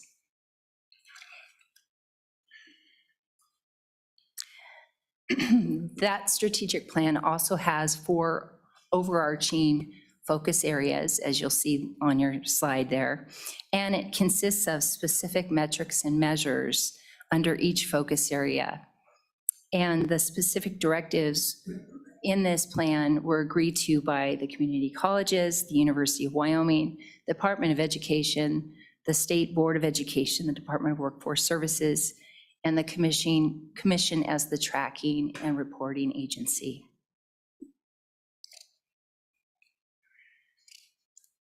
So here I have an example of policy implementation at work for the first overarching focus area of alignment of workforce, workplace, and post-secondary programs. You'll see that Wyoming Innovation Partnership, which Dr. Caldwell just mentioned, is listed there and was created in 2021 and is there to coordinate funding efforts of the state agencies, basically the partners in the innovation partnership, to increase training, education, and workforce development. I've also listed here Wyoming Works, which was established in 2019 and recently received WIP Phase 1 funding 2021 to continue the program development student grants that support attainment in in-demand, industry-recognized credentials. And I know Dr. Caldwell has mentioned earlier, but I think we'd love to come back and talk to you in more depth about how these programs are working toward our overall state goals. So hopefully we'll have an opportunity for that in the future. Another example that I've listed here is that Governor Gordon sought a National Governors Association grant to conduct the 2020-2021 MC Skills Profile and Program Skills Gap Measure studies to identify workforce needs in Wyoming. And those have been very helpful in focusing our WIP projects as we move forward. And then I've got just at the bottom there, other alignment efforts, common course numbering, course sharing platform, which is under development, wyotransfer.org, which actually launched in 2021, and I understand is a result of the common transcript process legislation that passed a few years ago and was sponsored by Representative Northrup. And then I've listed here too credit for prior learning, which I know is a platform that we've created and that the colleges are under discussion, but that would give students opportunities to submit materials and potentially get credit for that prior learning if they can show proof of that learning. And so anyway, just mention this, that these initiatives are all at different stages in the process of their development, but they're all working hand in hand for greater post-secondary educational attainment for our state, workforce development, and economic diversification. And I know as the policy analyst, it's my job to track all of this information. It's very exciting right now to see everything that's happening in our state. It's like we're all in collaboration, to use that word, in the same boat. We're now all rowing in the same direction because we have these strategic plans in place and we're all following these goals to try to accomplish those things. So I'll stop talking. So, Mr. Chairman, members of the committee, we're going to keep on going here. It was important for us to pause just for a moment on the strategic plan. One, so that you could see what was happening, and two, we have the statutory requirement to update that plan in order to submit our budget. So, and you will see when that budget does come forward, it is intimately tied to the progress in the goals that are outlined in that strategic plan in alignment with your state's interests that were established in 2009. I know that Mr. Wilmarth went over the service areas. I just wanted to just briefly hit this. I think he gave a great overview of that. I do want to show, next. We have the colleges, they're all listed here with the dates. You can look at that, but if you'll go to the next one. What we wanted to show you is we have new maps for the community college service areas in the taxing districts, which are coterminous with counties. And then their service areas are intact counties that are also coterminous with counties. So what you see is the hash mark color. That's a taxing district. And then if something is in the same color, it is in the service area. You have the uniqueness around what's happening at Sheridan and Gillette, because that is now a taxing district. However, it has no students yet. Those students are still formally with Northern Wyoming Community College District and will be until Gillette College is granted the ability to proceed, which we hope happens within that candidacy, hopefully in a short timeline. So this is the current map that you see right now. This because we anticipated success with Gillette occurring. There is a picture of what Mr. Wilmarth described, and that is Gillette will no longer be in the service area of Northern Campbell County. Gillette Community College District will be coterminous with Campbell County.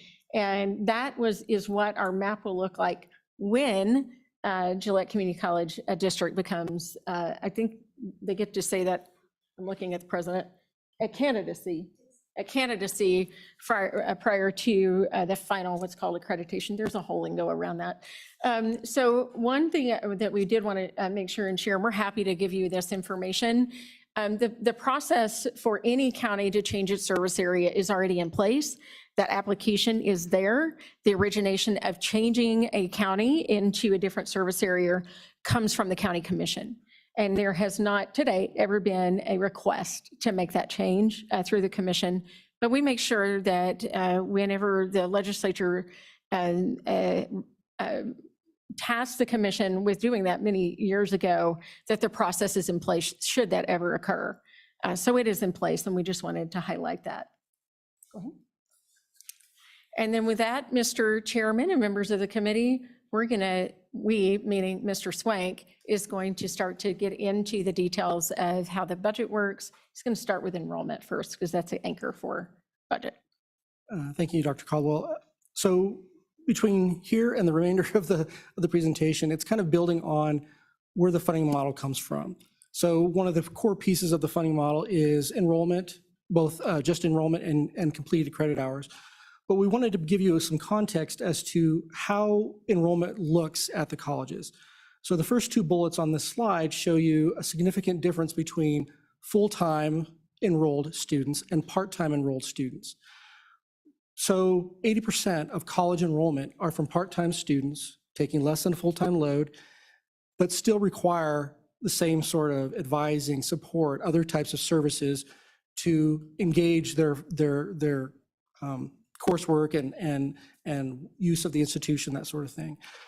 The average age is 24.6 years. If you take out the traditional college age cohorts of, say, 18 to 22, that average age actually goes up to just about 30 years old. So this is actually lower than the majority of students at the colleges. It's fairly split from male to female. One of the other points is on the fifth bullet down is this idea that vast majority of enrolled students at the colleges are in-state residents. They live, they work, they're here in the state already. And I think that's a key component of the strategic plan as a policy staffer, analyst, sorry, Ms. Clausen noted, is that one of the reasons for attainment and thinking about credentials as not just a four-year or two-year degree is that we're going to need to gain educational attainment in the adult population. One of the other things I believe there was there may be, what I wanted to note on the graph is that for different districts, the break between full-time enrolled and part-time enrolled students in terms of their FTE count, meaning if you have 3 part-time enrolled students, they may be 1 FTE, a full-time equivalent student, is fairly similar to each campus. One of the things I did want to note is that currently for Northern, once Gillette is fully accredited and is its own district, about half of the students in the Northern district will move to the Gillette campus and be counted among their students for credit and completion purposes. So I just did want to make that note. This particular chart is basically a graph of that 5,000 versus 20,000 full-time and part-time. I thought this would provide us some context. Mr. Chairman. Go ahead, Mr. Chairman. Quick question on the part-time enrollment. I know when I enroll at Casper College, which I do regularly, I don't see college credit because I don't need it. And that's a little more expensive, as I remember. Does somebody who enrolls, as I do, and goes to the lectures and participates in either the lab or the field trips, do they count at all, or do they count at a reduced level? How does that work? Mr. Chairman, Mr. Co-Chair, Senator Scott, those are what are called audited students, and they are not calculated in that number.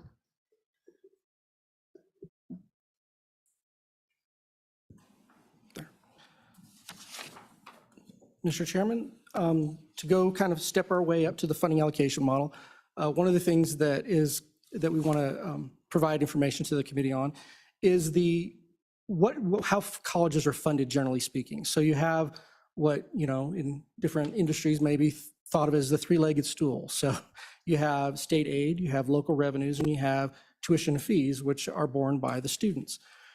Historical, or probably rather more traditional, the state of Wyoming has worked on a 60-20-20 split model, meaning 60% state aid, 20% local revenue, 20% student fees and tuition. In reality, in recent years, the state aid proportion has gone down slightly, and then other revenues, local revenues volatile, and then tuition and fees have gone up. One of the things I did want to note, and actually I'll note it on this one in the next slide, when you look at the revenue in total, in terms of share, so this is trying to give you a different perspective on how that, whether it's words or a graph here. One of the things I did want to note, and if you look on here, this slide has a square over 2016. I'll discuss this a little bit later in the presentation. House Bill 80 in 2016 started to kind of reset how funding was set out in statute for the colleges. But one of the things that it did is it provided in statute a definition of the standard budget for the community colleges. It set it at $194.7 million. Now, that's the definition statutory. We obviously know that the legislature has discretion on whether that money is actually appropriated, but it is defined in statute that that would be the amount of the standard budget for the block grant.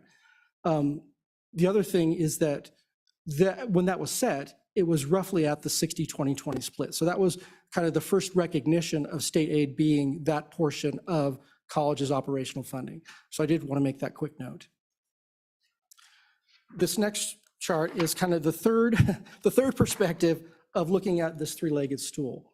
So one of the things that has occurred since roughly 2010 is that there is, with House Bill 20, there was put in place a way to look at the standard budget for the colleges based on enrollment growth or decline. But in terms of enrollment and the cost drivers at the college, it's not simply student enrollment.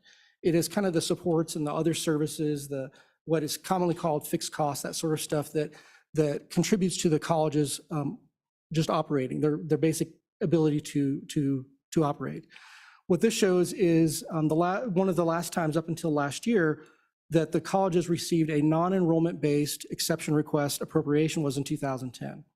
So this kind of compares 2010 with the most recent fiscal year budget figures from the colleges to 2023. What I've shown there is also the percentage change between 2010 and 2020 or 2023. You'll notice that for the system, the funding in total has increased by about 20%. But if you look in the lower left-hand corner of this, you'll see that inflation alone, regardless of budget reductions and everything else at the state level, has increased by 45%. One of the other things I think that is valuable to look at this chart is that if you look at the orange in 2023, that is the total student fee, tuition and fee budget at the college level has increased roughly with the rate of inflation, but none of the other revenue sources have. So it's just giving you context as to where the revenue is coming from, which portions, which leg, I guess you would say, is longer on that stool versus shorter at different points in time.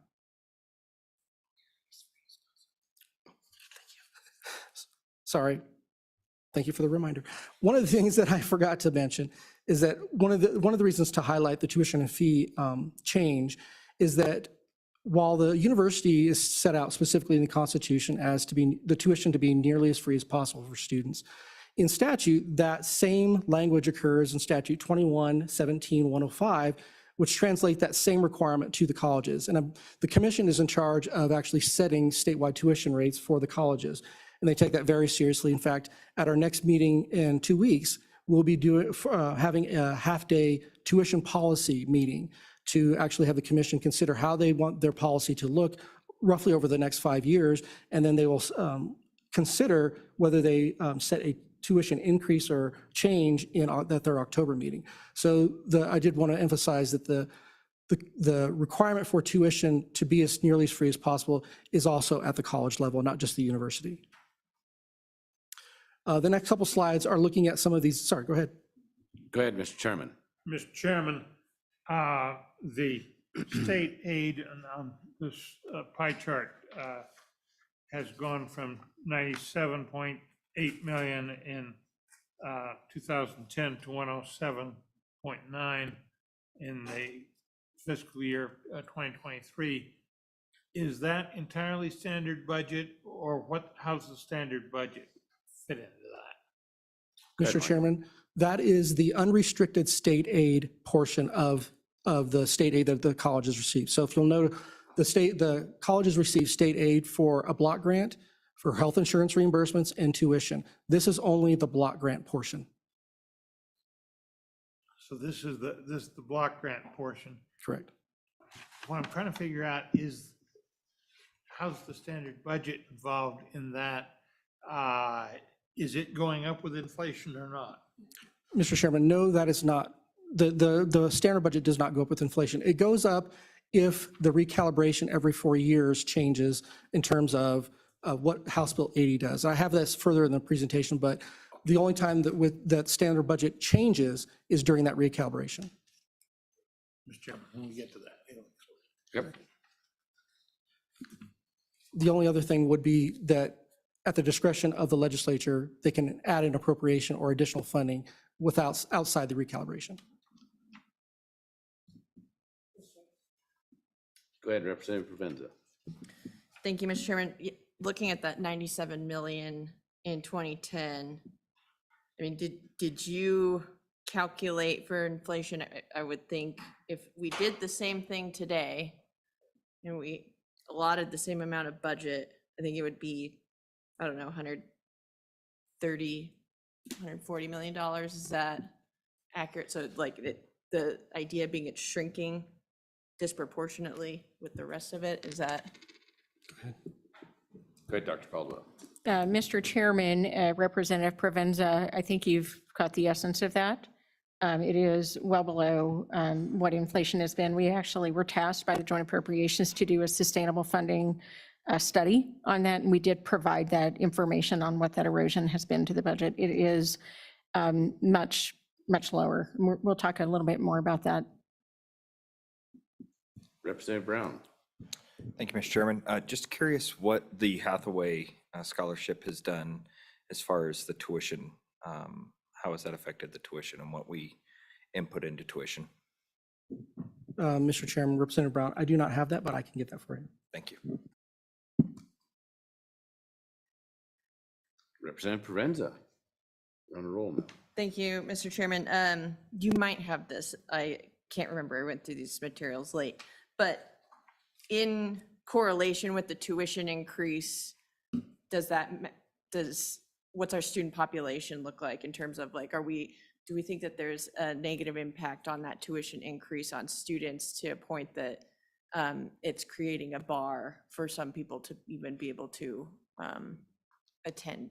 Go ahead, Dr. Caldwell. Mr. Chairman and Representative Provenza, and actually Representative Brown, one thing to note is that the majority of the community college students are an older adult student who are not eligible for, example, Hathaway. So one of the things that we were really able to see, and this came out in the attainment work, is a lot of strong evidence, including directly from students, that finances were a barrier, particularly for our adult students with children. They're working, they have life responsibilities. And so it was very clear that that was a barrier. And then as the attainment work was continuing on early on, we had some really good support from the L. Bogan Foundation to really test this. While we had a couple of examples at the colleges, Rediscover LCCC really provided a great proof of concept of what that would do for the adult learners. And then the L. Bogan Foundation came in and provided that same demographic that was targeted for the Wyoming's Tomorrow Scholarship. And we definitely saw that funding became exhausted very quickly. And it absolutely resulted in students from the local communities within those service areas who then retained and then performed at a higher level. So the access to those funds for the students, that we know that many of those students would not have attended if they had not had that financial aid. So tuition is, in fact, along with the total cost of attendance, is a challenge for students.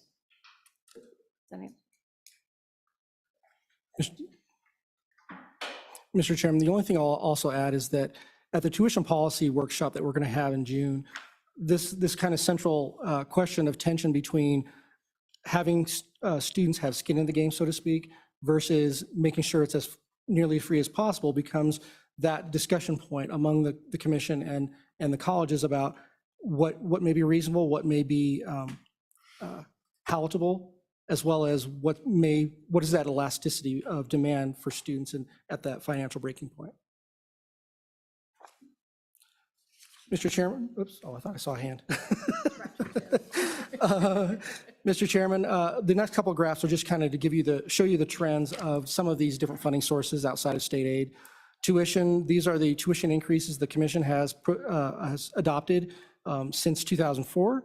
This is it's basically roughly doubled in the last, I guess, 14, 15, actually more like 18 years. As we said, the tuition policy is going to be reviewed this year, and then their next decision point for tuition change will be in October. I guess I'll ask a question, and that is, I see that the out-of-state tuition's 3 times what the in-state is. However, that number is not very high compared to other out-of-state or I guess I'm saying other states surrounding us, like Colorado or Nebraska. Where do they lie in that relationship to that number? Mr. Chairman, I think I understand what you were asking. The impact of the out-of-state tuition is actually fairly low, as you saw from the enrollment patterns. The community colleges serve primarily students, almost 90% are in-state residents of some sort, whether that's in their district or somewhere else in the state, but about 90% are actually their local students. So you only have then there are those that are WUI states, also make up the vast majority of the out-of-state students.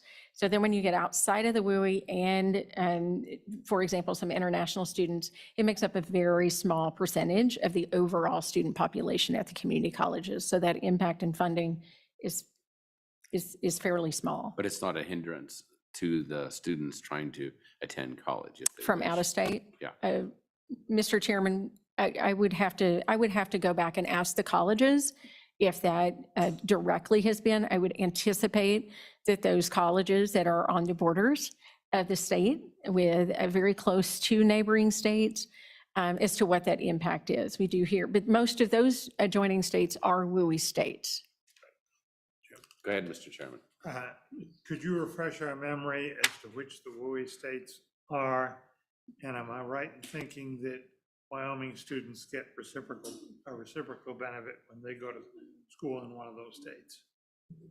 Mr. Chairman, yes, and members of the committee, the WUI states, that's the Western Undergraduate Credit Exchange, and that has to do with those states that are members of the Western Interstate Commission of Higher Education, referred to as WICHE. I'm gonna look for a lifeline here.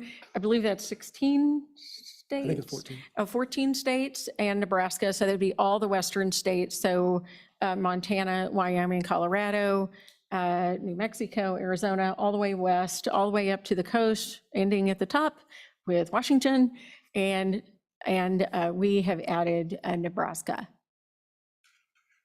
Thank you. Mr. Chairman. Go ahead. So of our neighboring states, only South Dakota is not one of those. Mr. Chairman, that is correct. So, yeah. Go ahead, Representative Brown. Mr. Chairman, I have a correction to make. South Dakota is one of the WICHE states.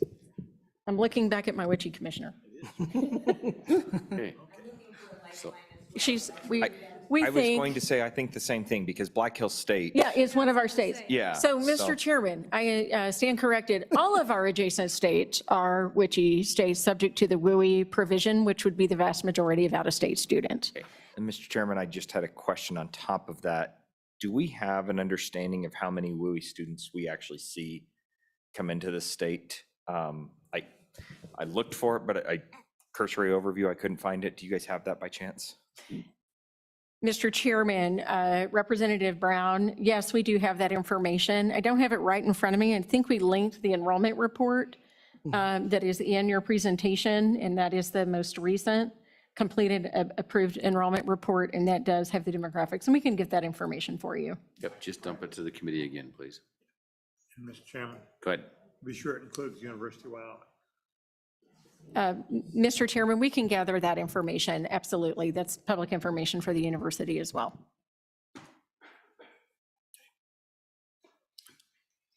Mr. Chairman, the next slide is the third leg of that stool, which is the local property tax. This is obviously fairly volatile for most of the counties related to our mineral extraction industry. But I just wanted to show you that obviously there is a slight increase in the most recent year, but this is, I think, treated with caution within each of the colleges in terms of how much of this can be relied upon for regular operational expenses.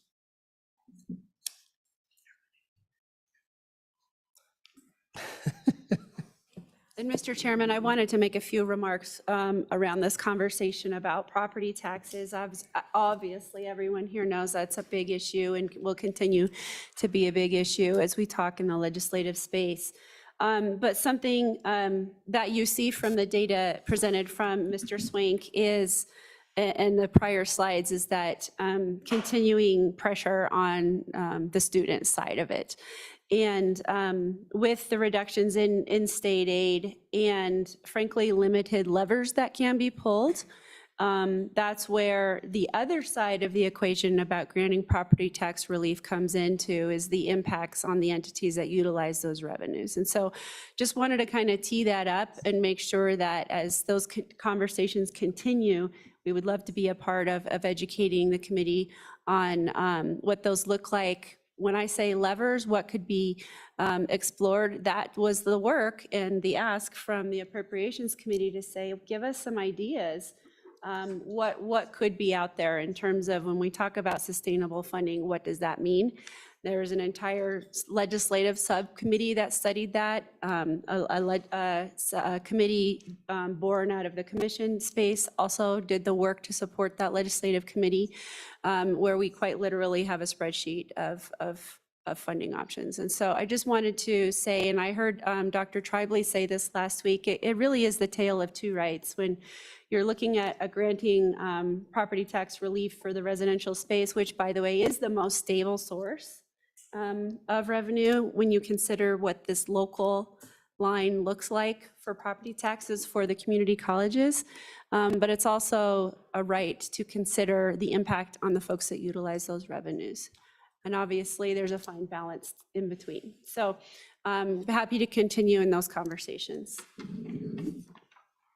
Representative Brown, go ahead. Thank you, Mr. Chairman. Michael, do you by chance have, and or anybody really, that there was at one point, there was a proposal to make the service districts, the taxing districts as a whole, what that would have produced for the commission as far as a total lump sum for funding? Do you guys have that by chance or remember what that was? Mr. Chairman, Representative Brown, we do have that. I just don't have it with me right now. We can provide that for you, Mr. Dump Chairman. that to the committee, please.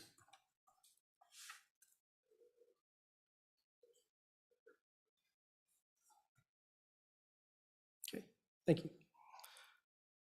So one of the things I mentioned earlier is we kind of get more specific about the funding allocation model is this bill enacted in 2016, House Bill 80.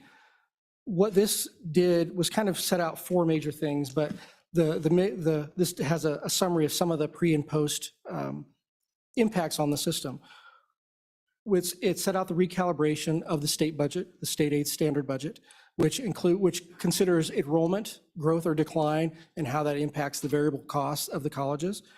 It required that the funding allocation model be actually set in rules as opposed to any other place. So it doesn't actually prescribe the funding allocation model. It says you shall have one in rules, so we developed that. It also requires that the commission look at the college's fixed and variable costs, which are defined in higher education accounting nomenclature. That is also in rules for the funding allocation model. And we have to look at those every 4 years, kind of in combination with recalibration. So we know how kind of ongoing and more stepped variable types of costs are impacting the colleges over time. And then it also, and thanks to this committee, it set out the 4 levels of instruction in statute, which helps the colleges understand how they value different types of course delivery. So that would be your standard lecture, your lecture lab, your low enrollment, high cost, like CTE courses. It did have a remote learning level of instruction, but this committee sponsored a bill and it was enacted in the 2023 legislature to remove that level of instruction that provided a discount in value. So instead of a 1 weighting, it was a 0.0 or 0.8 weighting. So it was basically a 20% discount for an online course, when in fact, the delivery of that course is somewhat more complicated in terms of the technology, prepping materials for in-person versus online, that sort of thing. So those were kind of the major pieces of House Bill 80. The 2 pieces that are most pertinent to this discussion are the recalibration of the base period, which is the standard budget change that was implemented. And this has occurred twice, in 2017, right after the legislation was passed, and then in 2021, prior to the submission of the 23-24 standard budget. Sorry. Oh, sorry.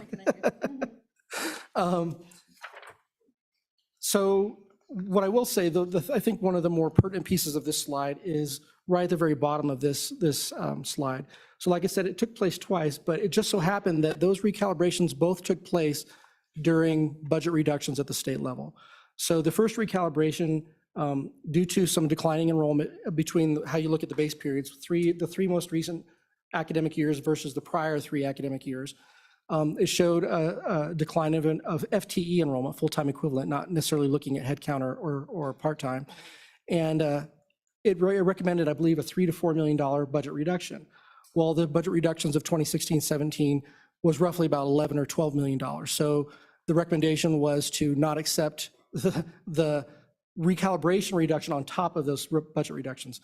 Same thing happened 2 years ago with the 21-22 fiscal year reductions, which actually amounted to roughly $30 to $32 million. And some of that has been returned, and we're very appreciative of that. But the recommendation at that time would have been, because of continuing declining FTE enrollment, would have been another $4 million reduction to state aid. So there's kind of a balance there between looking at the recalibration, but we also understood that the other circumstances require deeper cuts. The couple pieces that I know we've discussed prior, and I just wanted to highlight briefly, levels of instruction. I already kind of touched on that. The original weights, the current levels of instruction are in place as they were prior, except for the weightings. The 2 highest levels of instruction were at 1.5 and 2, and now they're at 1.25 and 1.5. The next piece is the fixed and variable costs. We discussed this in a little more detail last year, but I wanted to just highlight that when we look at the funding allocation model, it actually distributes funding based on fixed cost or kind of standard operating costs, and then variable costs, which are a little more flexible. These are what are defined in statute, or not statute, rules for our funding allocation model, and these are based off of definitions from the National Association of College and University Business Officers. The weightings were not the weightings, the percentage of how these costs are allocated among different cost centers were agreed to with a lot of consultation with the colleges. So you'll see that instruction, for example, while it may seem much more flexible and malleable, it is part variable, but you also have to have a standard set of infrastructure in place to offer courses. So that's why only a portion of it is variable as opposed to all of it. So that's just one example of how this fixed variable split occurs at the colleges. When we review it, we look at all their costs in each of these cost categories and provide for an average at each institution, and that's what impacts the funding model. So here we are, funding allocation model, as dry as you can get. But but I'm a finance guy, so of course I'm getting into it. One of the things that I think is helpful for the committee to understand is that, you know, it's a model, it has assumptions, it has different features to it, but it does not act like the K-12 funding model. Now, obviously, of this committee and the LSO staff in the room, I am not fit to describe how that model completely works, but one of the differences is that the K-12 funding model actually looks at kind of both resources in terms of what the actual appropriation should be and how that's distributed, whereas the commission's funding allocation model to colleges only looks at distribution of whatever the legislature appropriates. We don't actually use it to try to request or set an appropriation level for the colleges. It's just a distribution mechanism, if that makes sense. I hope that's helpful. So again, sorry, go ahead. Senator Office. So to clarify that, if I understand what you're saying correctly, it's a fixed pie appropriation, and all of this model simply determines where that fixed pie is apportioned among the colleges. So it doesn't really matter what's calculated here in terms of what that fixed pie amounts to. Is that accurate? Mr. Chairman, Senator Rothfuss, you are correct. It is a fixed pie distribution. Once the legislative appropriation is determined, we have the model to help distribute that with the assumptions that that is in rule. Mr. Chairman? Go ahead. So one of the concerns that potentially leads to is that effectively, rather than having a fully cooperative community college system, there actually is some advantage to competing for the same students among the college system as opposed to attracting from outside the state. Is that accurate? Because if we're bringing in new students from elsewhere, there's no corresponding increase immediately in what is available in that fixed pie. So the expenses, it's effectively detrimental at that point, and it would require the next recalibration to revisit those numbers before you would even have any influence on the model based on that influx of additional students. Is that accurate? Mr. Chairman, you are correct. The recalibration is where that has a plus or minus impact on the actual amount of the appropriation. But again, that is separate from the funding model. The model will actually distribute whatever that appropriation ends up being. And Mr. Chairman, that recalibration in theory accounts for that increase in enrollment, but it doesn't have to. I mean, that's a recommendation that's brought to the legislature, but that recommendation based on an increased enrollment doesn't necessarily have to be accepted. There's no obligation. Is that accurate? Mr. Chairman, you are correct. Whatever is brought in an exception request is at the discretion of the legislature to appropriate. Thank you. And Mr. Chairman, if I may add to that, Senator Rothfuss, and just for clarification, it's only based on FTE. It does not consider headcount, which, as we know, for the community colleges serve a large adult population, and the majority of their students, as you see, are part-time students. So it does not consider headcount. Mr. Chairman. Go ahead, Senator Scott. Mr. Chairman, as I'm looking at this, comparing how it works for the community colleges with regard compared to how it would work for a state agency, am I right in thinking that with the community college reimbursement system, if the health insurance goes up, that is somewhat compensated for? But most of the rest of the inflation items that you would see in a state agency would go up with the standard budget are not increased for community college. Is that a correct understanding? Go ahead, Michael. Mr. Chairman, you are correct. So when we look at the standard budget for this next biennium, the standard budget for the state aid is basically set by the legislature based on the last session appropriations. We work with the state budget department for health insurance and retirement to see what that is for the current positions at the colleges. Now, the colleges, I believe in 2016 or 17, were capped at the number of positions that can be considered within those amounts. So I believe it's 1,798 positions. So what we look at is what are all the filled positions and what are all the vacant positions, and we do that calculation, which is similar to the way the state budget department looks at vacant and filled positions at the state level. Mr. Chairman, Senator Scott, the only caveat I would add to that is there is also a structural deficit in that. So you are correct that that does get corrected based on any changes in the health insurance premiums. However, there is a structural deficit to that because of a historic cut that was taken on health insurance, and that still exists today. Mr. Chairman, thank you, Dr. Caldwell. What I wanted to clarify is in applying that, so what we do is we look at what the positions are in place, what the rates are for insurance, that sort of thing, and we automatically deduct, I believe it's $6 or $7 million off the top because of that reduction that has to be ongoing from 2016-17. So there are times when the pool for health insurance will not reimburse the colleges through the entirety of the biennium. Oh, 7.5, apologies, $7.5 million cut. Mr. Go Chairman. ahead. If we increase the general aid during the budget process, does that increase then carry forward through the budgeting process to future years, or does it not carry? For the state agency, that will become part of the standard budget unless we specify otherwise. Is that true for the colleges as well? Mr. Chairman, that is the interpretation I believe the Budget Office will have. We have not been able to confirm that, but that is the expectation, is that compensation funding similar to state agencies will be carried forward in the standard. Go ahead, Representative Obermuller. Thank you, Mr. Chairman. Just going back to how it compares to K through 12 on the recalibration. So the recalibration for you does that create the same kind of obligation as it does in K through 12? Just kind of explain that difference a little bit. And then also the difference in the, my understanding is you have no ECA in K through 12. Mr. Chairman. Consider that. Go ahead, Michael. Sorry. Could Pardon you me for just fill interruption. that out for me, please? Representative Obermuller. So the community college funding is not, I guess it's not equivalent to the K-12 funding. It doesn't necessarily create an obligation because we don't actually submit any sort of request at a specific level. It's simply the standard budget, however it's carried forward biennium to biennium.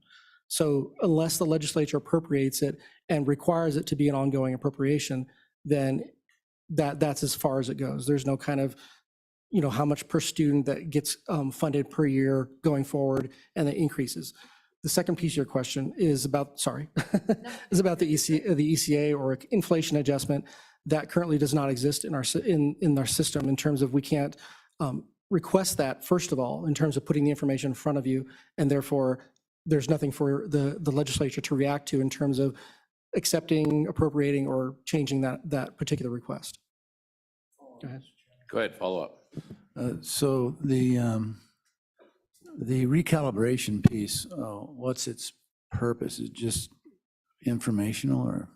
Mr. Chairman, Representative Obermuller, prior to 2016, the Community College Commission often tried to submit, I guess the best way I could term it is ad hoc funding increases related to enrollment at the particular time, particularly in the late 2010s, early 2015 or teens, I guess.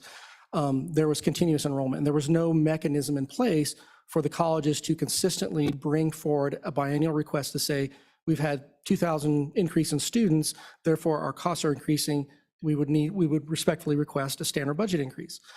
In 2016, the recalibration looked at just enrollment, not of any of the other cost drivers to the colleges, and said, we would like the commission to bring forward an exception request based on however enrollment is going up or down. That does not account for, ordinary operational expenses of the physical plant or those types of things. It's purely on enrollment. So the purpose is really to adjust the standard budget based on that ebb and flow of students, but it doesn't account for all of the cost centers and the cost pressures of the colleges. I see. So the baseline was the standard budget back when that year was 2000 and what? 16.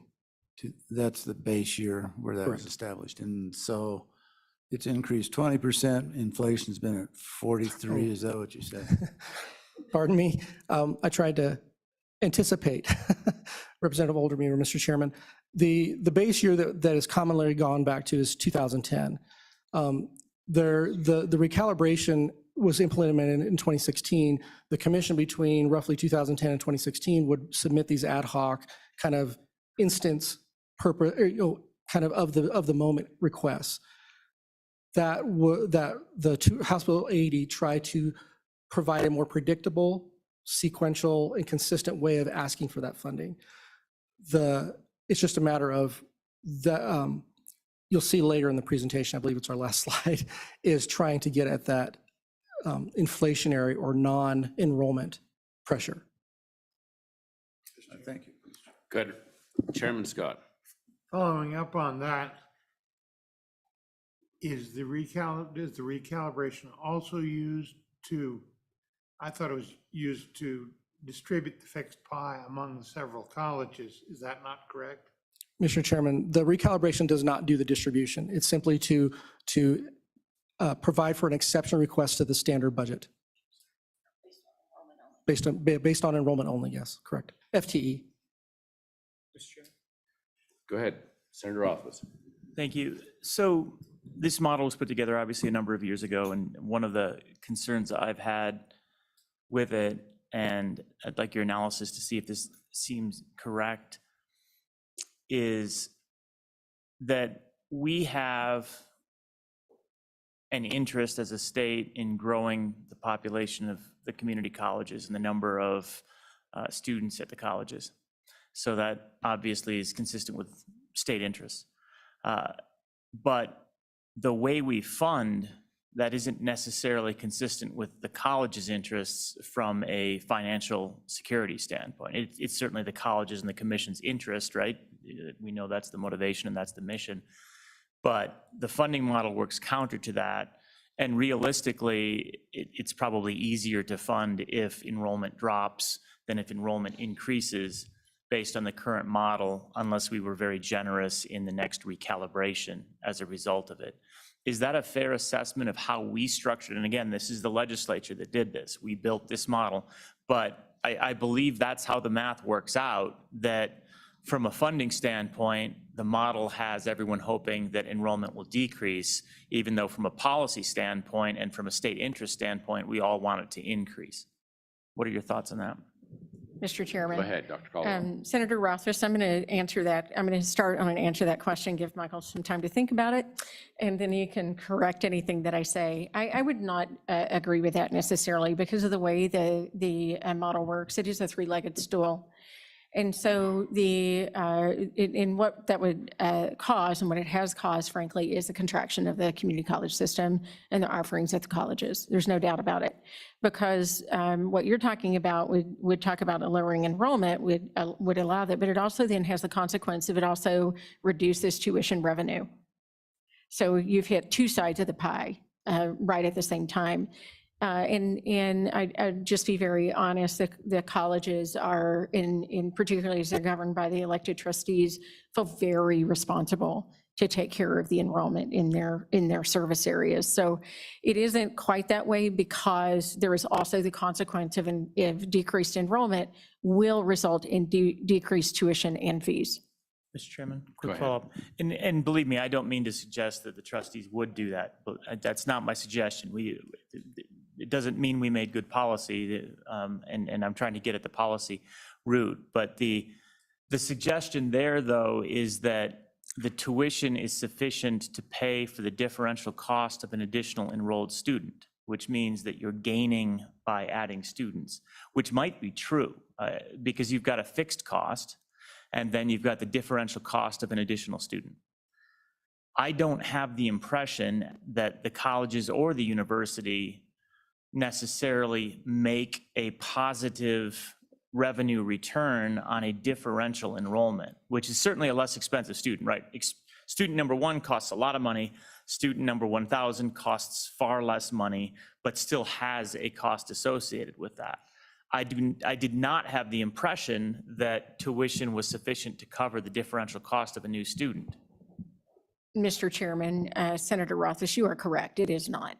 Okay, then in that case, Mr. Chairman, I would expect that you save money by decreasing enrollment because the derivative of your costs with changing student is going to be negative, yeah. Is that not accurate? And again, I know that you want to say, and I understand why you want to say that we want to increase enrollment because we all want to increase enrollment, but that doesn't mean we built a funding model that encourages that. Mr. Chairman and Senator Rothfuss, I totally see what you were saying. I would still emphasize that there is still also the loss of the enrollment by reduction in students. So you still have the hit on both sides. Okay. Even though the increase in enrollment, tuition does not cover that. But certainly when you decrease enrollment, you're getting hit on both ends.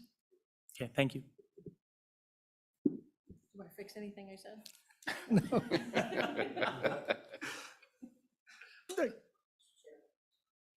Mr. Chairman, Senator Rothfuss. The only thing I'll add is I think the logic of enrolled or a non-enrolled student is somewhat different than where those increases or decreases in enrollment occur. They're not equal across each institution or each program. So, the costs for one student may be higher due to the course they're in or the program they're in. So there are some nuances there that are very hard to get at, but I appreciate your question. Thank you. Representative Obermiller has a question. Yeah, thank you, Mr. Chairman. Just on the funding issue, are there any districts in these service areas that do make voluntary contributions to the colleges? Mr. Chairman, Representative Obermiller, I believe there are some, but I don't have an accounting of that. My understanding is I believe for example, Teton County does offer some limited funding to Central Wyoming College for their programs offered in that county, but it's, I think, based on the discretion of, say, the county commissioners versus any sort of, regular types of funding sources. Mr. Chairman, Representative Obermuller, yes, but those don't go into the funding allocation model and how we calculate that, because those are not taxing districts, and that is to help support operations. So as you heard from Mr. Swank, Central Wyoming College and its relationship in Teton County, and then we, of course, the campus, the beautiful campus in Gillette, really was a joint effort with the Northern Wyoming Community College District, the city of Gillette, and Campbell County. They certainly provided a great deal of operational support. And then we have some, and I would have to get more detail for you. I just don't know it off the top of my head, and that's part of the operations in Douglas for the Douglas campus for Eastern Wyoming College. And then, of course, many of our counties, and this is more for the students, not the colleges in terms of operations, and that would be the BOCES that support student learning in the outreach areas. Actually, they do that in the Texan counties too. So it doesn't calculate into the total because those are non-taxing district counties. Mr. Chairman, if I may, I wanted to kind of put a bow on this whole conversation about House Bill 80. That was I think, my first and big bill that I worked on when I first started working with WACD, and some folks in this room remember when that happened. The whole premise behind that was predictability, right? But you heard Mr. Swank mention that some of the levels of instruction were changed in that bill. I would submit, I don't think there was a lot of scientific data behind why they were changed. And I think some of them were pretty arbitrary. And there's lots of considerations that still aren't included in the funding model, but just that predictability for the folks that build the budgets who sit behind me and make those decisions, that was a really, really big step for them. So while there's still more work to do, and we look forward to talking with this committee about what that could be, right sizing with those weights probably should be including some element of headcount. I think all of those things are really important and critical elements, inflationary considerations. It doesn't all have to happen all at once, but just to let you know that there's more work to be done, but it has made some progress, but you got to let it run for a little while before you figure out where the hiccups are. So thank you for that, Mr. Chairman. Back on task. Mr. Chairman, this is sorry, go ahead. One more question. Representative Obermiller. Right, I'm just sort of on this funding kick.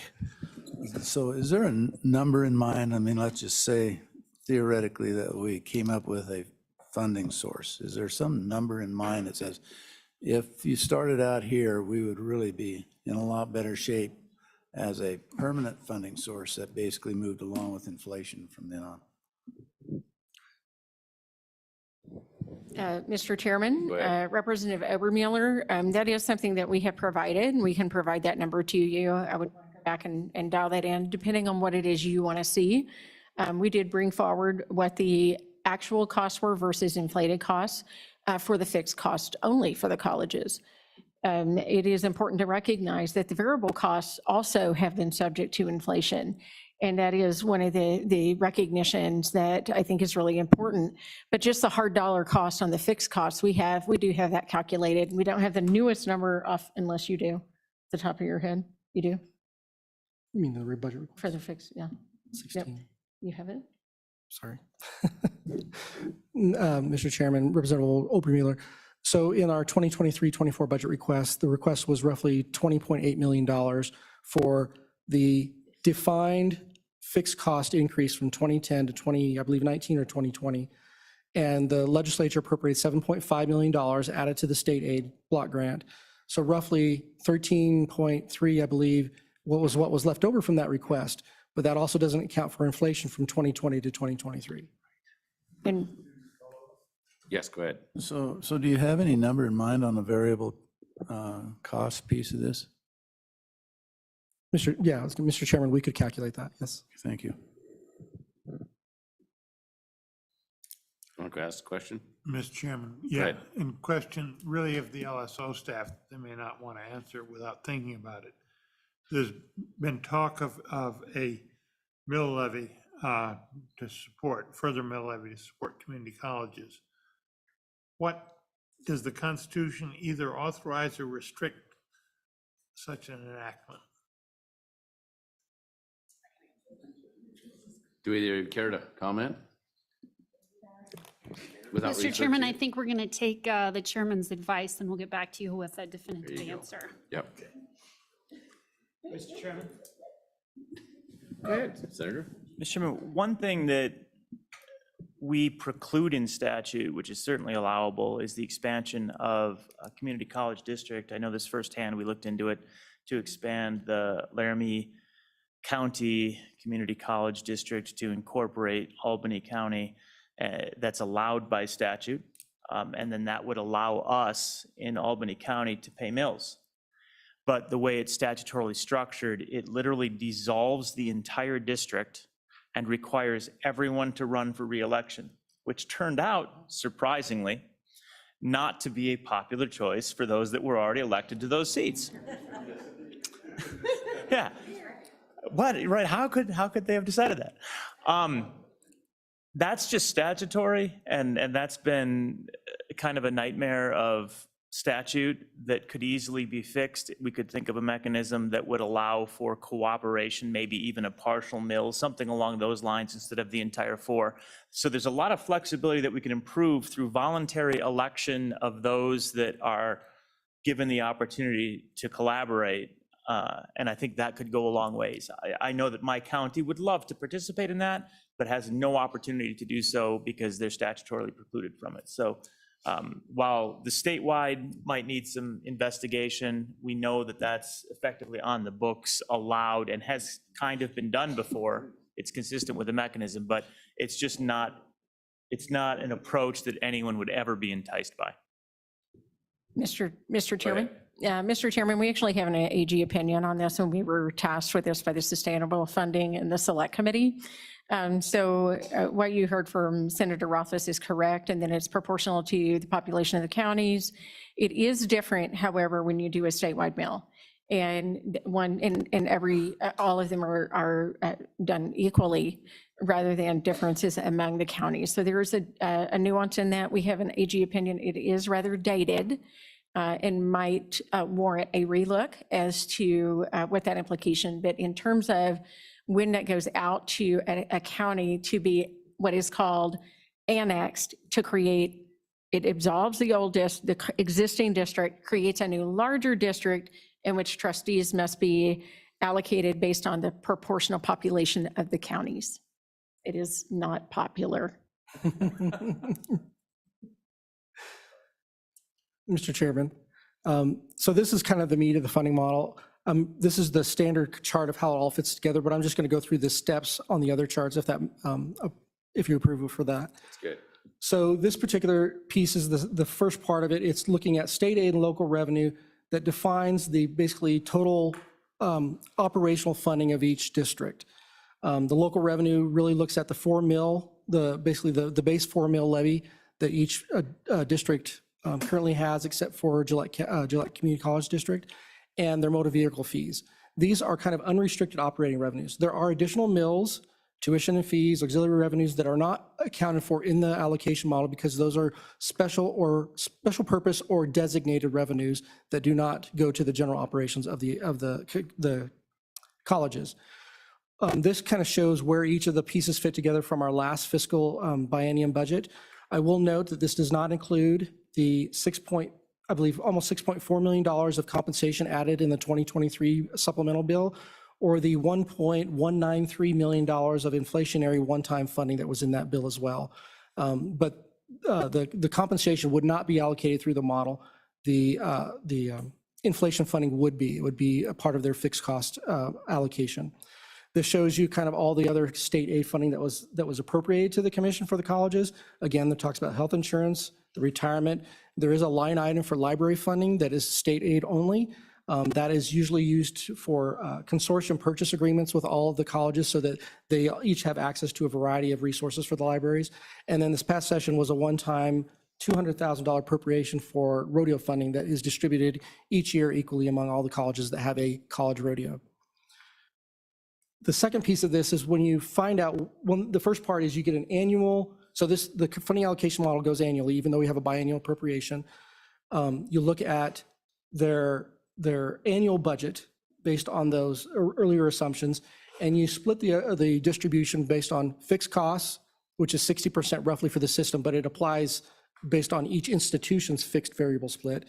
And then the variable costs are allocated based on the performance metrics or performance-based funding for the colleges. So that would include, and that's this next slide, participation metric, which is enrolled credit hours, the progress metric, which is completed credit hours, those that are taking a course to completion, and then performance is how many degrees and certificates. So it's not limited to associate's degrees, but it looks at all of those, and each one of those is weighted at a certain percent. Participation is weighted at 50%, and then the other two at 25%. And that's how you calculate the individual distributions that account for the entirety of the variable costs. So that's in layman's terms how it goes. It's not intuitive. I guess it's somewhat intuitive, but I didn't want to go through all the calculation methods. The last slide, or that we have a couple more. Sorry, go ahead. Okay, sorry.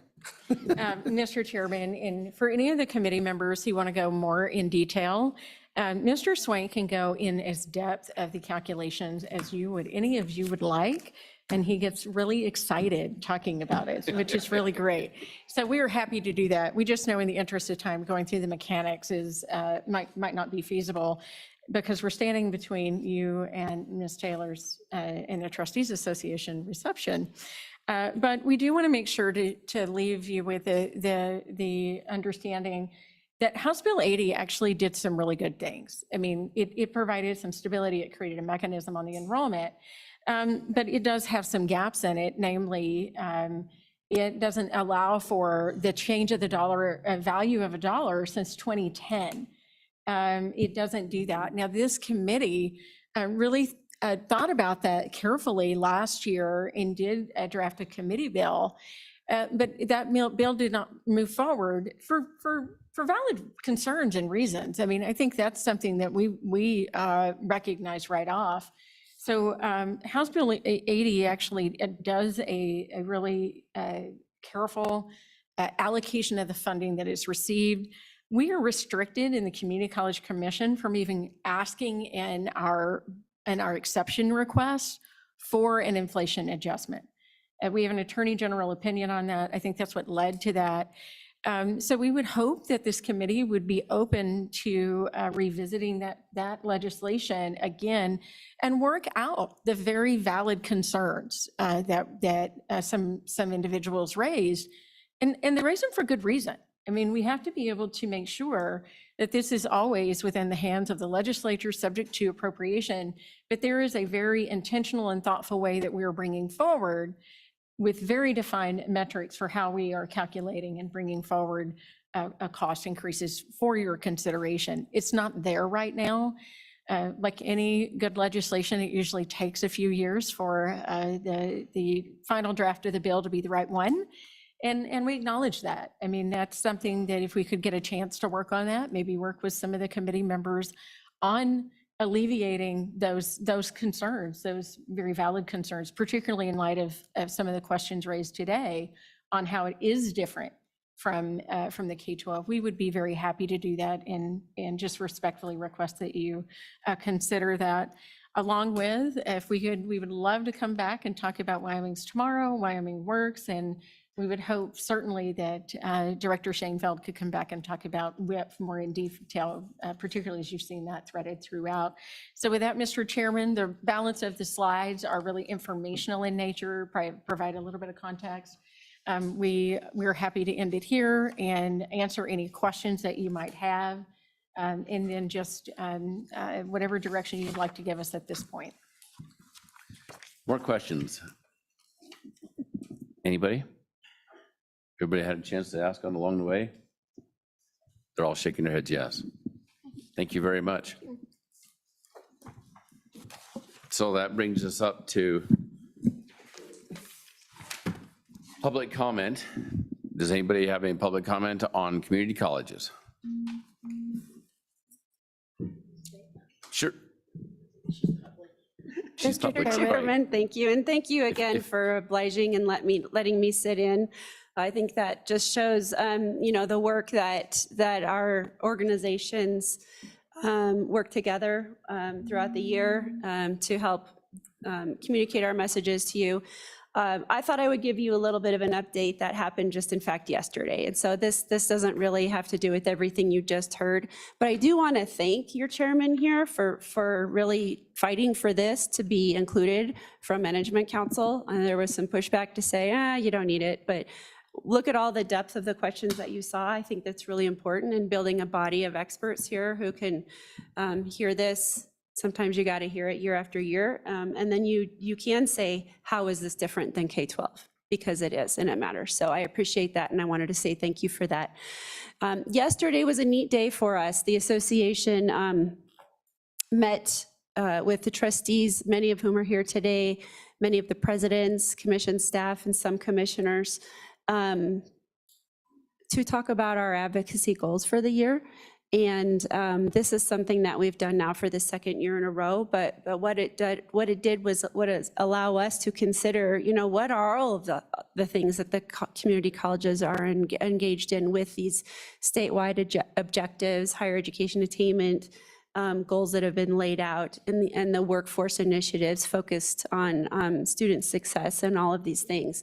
And so it really just allowed us to really get focused and determine that, yes, a lot of what you heard today was talking about the dollars that go to the institutions to help deliver everything that you've heard of. And then there's dollars that go to the students, right? And they're not necessarily the same thing. So we're really excited about bringing these things to you some more. We'd appreciate the opportunity to continue to talk about Wyoming Innovation Partnership, of course, the Wyoming's Tomorrow, maybe get some data back on the Kickstart Wyoming's Tomorrow. That data is starting to come in.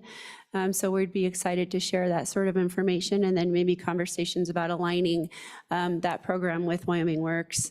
And then, of course, if the committee would be obliged to take on drafting a bill to consider the inflation, that would be something that WACD would be very supportive of, and dedicate whatever resources we have to help answer any questions in that space.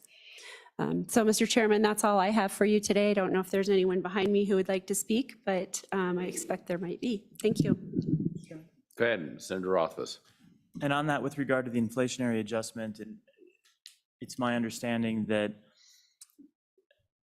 based on the budget process and based on the fact that we didn't end up passing legislation last year, that the budget that's advanced doesn't necessarily come with that inflationary adjustment in the standard budget request. Is that accurate?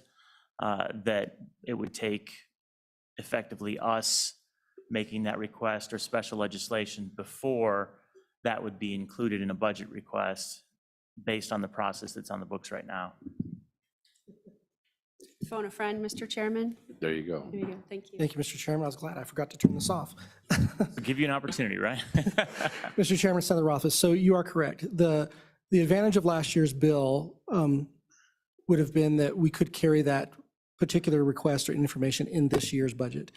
It requested that it be done every 2 years, not every year. So if it were carried forward again, it would not occur until the 27-28 budget. So, Mr. Chairman, to follow up on that, then what is effectively the required budget request that you will be required by the process to put forward versus what, from an inflationary standpoint, it will be? And you might not have the exact numbers at this point in time, but how would those two relate to one another?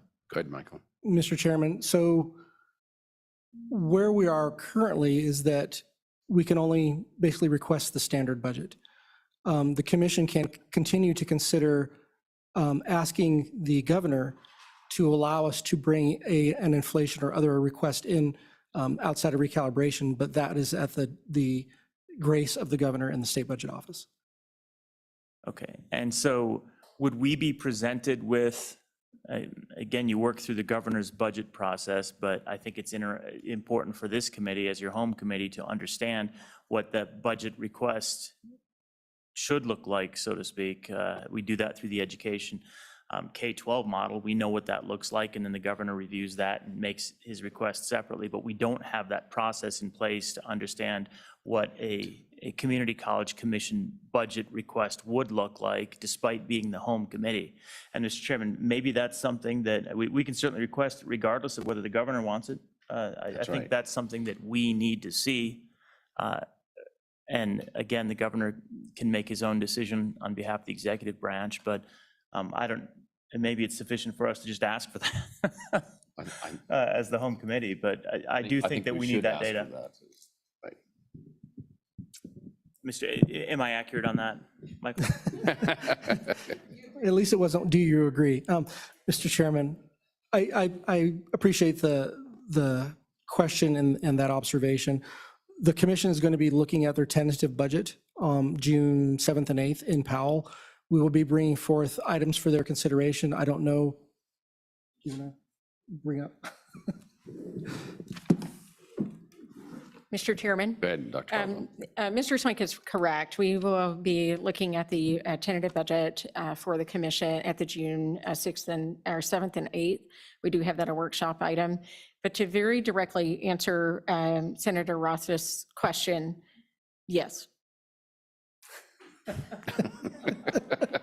That was very direct. Yeah. We are happy. Mr. Chairman, we, and Senator Roth is, I think that's something that could be worked through in that type of draft bill, is that we could work on what that process would look like to bring that forward in order to make that kind of request. Thank you. Sure. Okay. Anybody else have any public comment? We have one online. Yes, Mr. Chairman, Lindsay Adam. Please admit.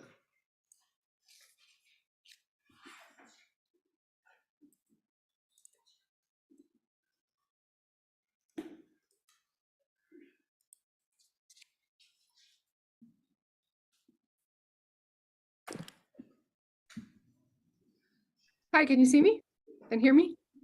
I hear you. Yep. One second.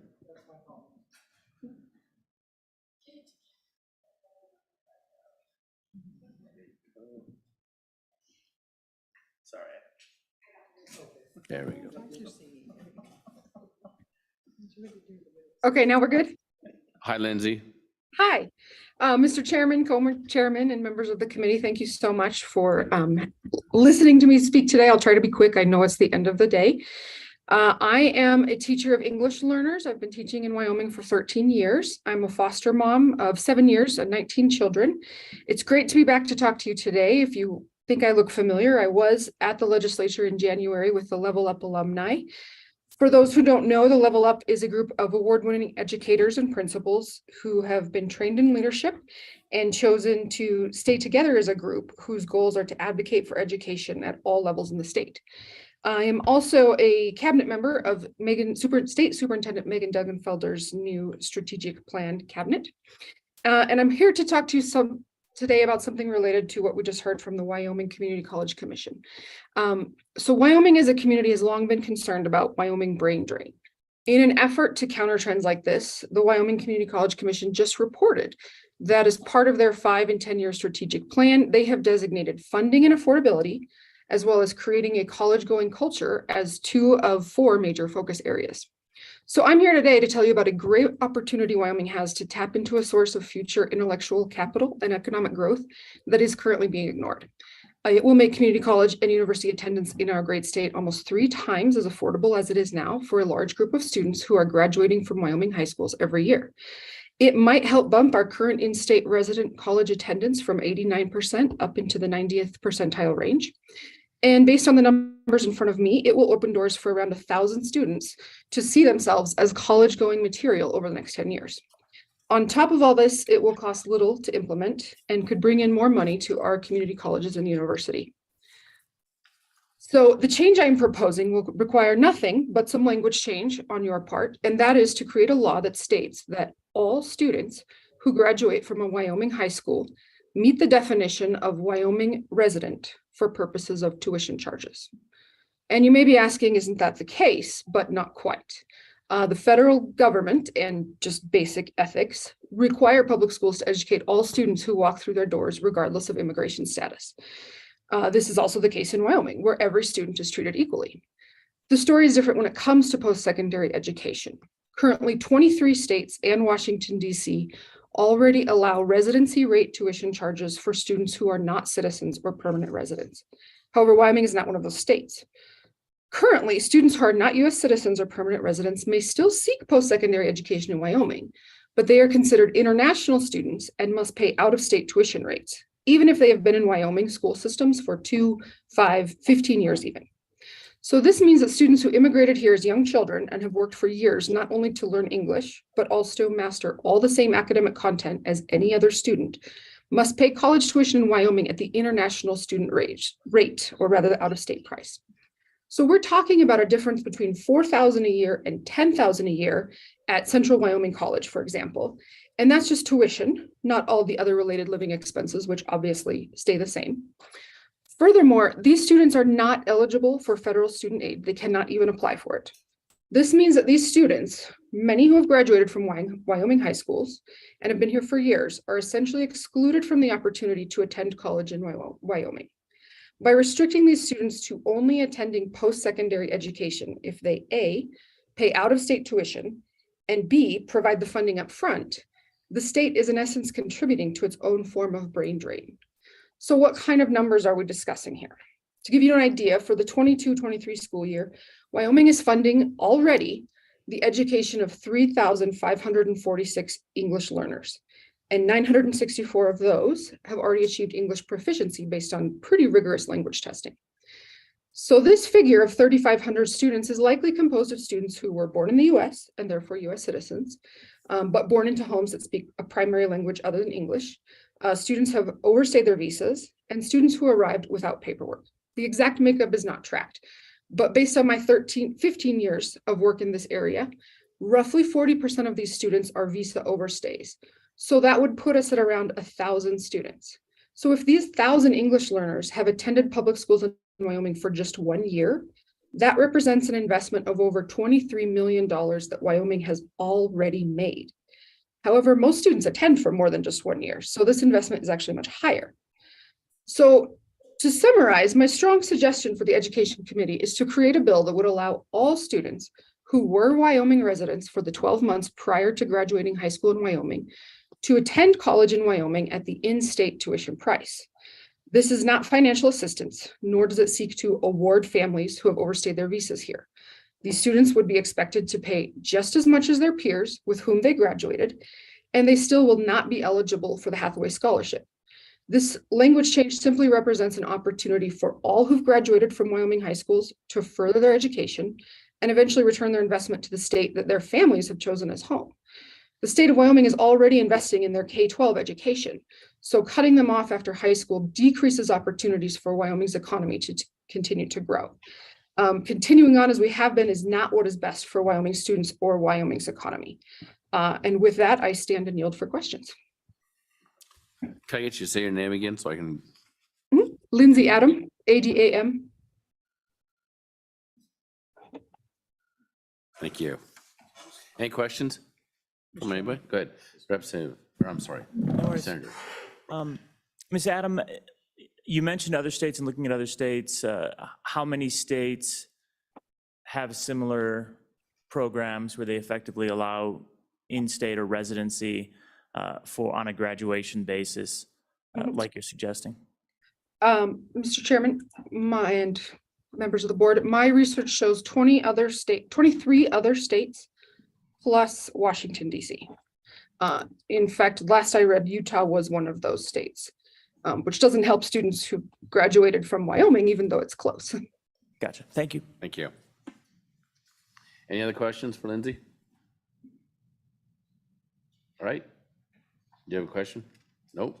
All right. Thank you very much. Would anybody else like to public comment on community colleges? Anybody else online? Anybody else? Then we'll close public comment. My last duty of the day is to wish Talise happy birthday. Can we sing? Mr. Chairman. No? No. Go ahead. We can't sing happy birthday. Mr. Chairman, I'm just curious, maybe if we can get a little bit of discussion. We did have not necessarily a direct request, but somewhat of a request from the community colleges to have a discussion on Senate File 46 from last year. And seeing that this is a relatively new committee and we definitely did not hear it in the House, might be worth it to see what the committee's decision is to have that resurrected, maybe for consideration in the next meeting, to go through the differences in the discussions. I know it died in the Senate, but if we have some serious issues, maybe we can work them out. But I'd rather have, the potential of working through that through 2 meetings as opposed to only 1. So that's my opinion, but I don't know what the committee's prerogative or the chairman's prerogative would be on that. Mr. Chairman. Mr. Chairman, my memory is somewhat faulty, but I believe it died in the Senate because, and it was a surprise, people were thinking it was going to increase the budget.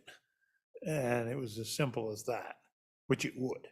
But we need to, or we're going to gradually get our community colleges in trouble. But we would have to, I think we'd need a different formulation to get it passed. Mr. Chairman. Yes, go ahead. I don't disagree. I mean, the budget's going to increase, but it's either we've kind of got to make a decision at some point of either having community colleges or not having community colleges, because I know at least in Northwest, there was a point where they weren't even able to get enough janitors to take care of the rooms that they had going on up there. We tried to fix some of the issues with major maintenance last year.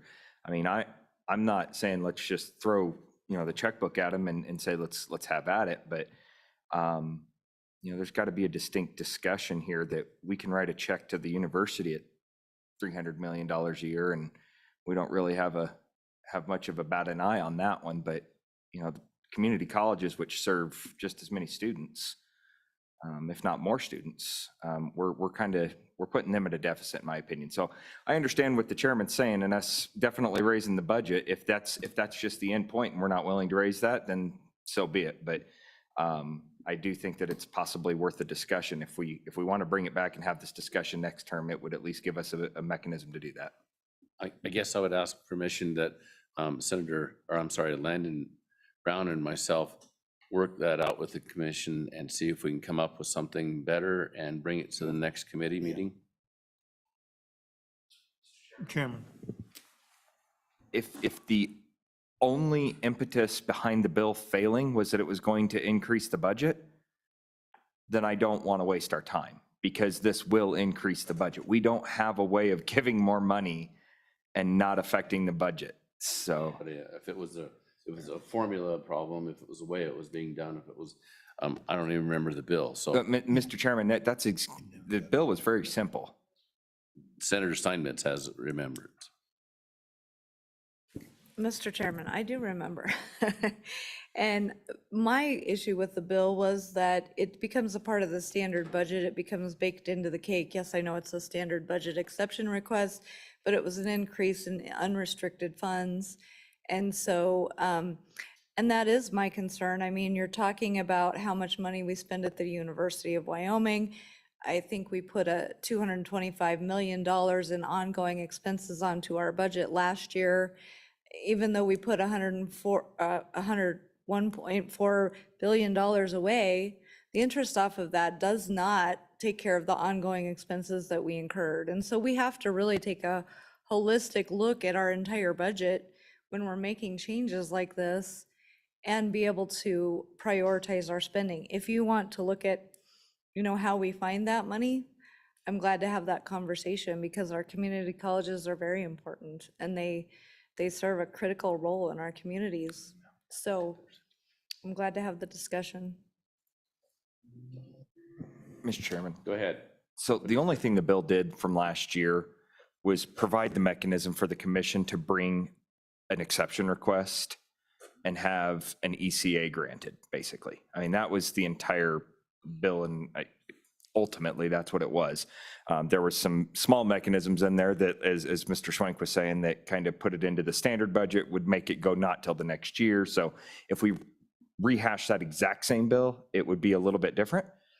But I guess if the committee would just maybe want to, do we want to make a motion and have the motion voted on whether or not we even rehash it?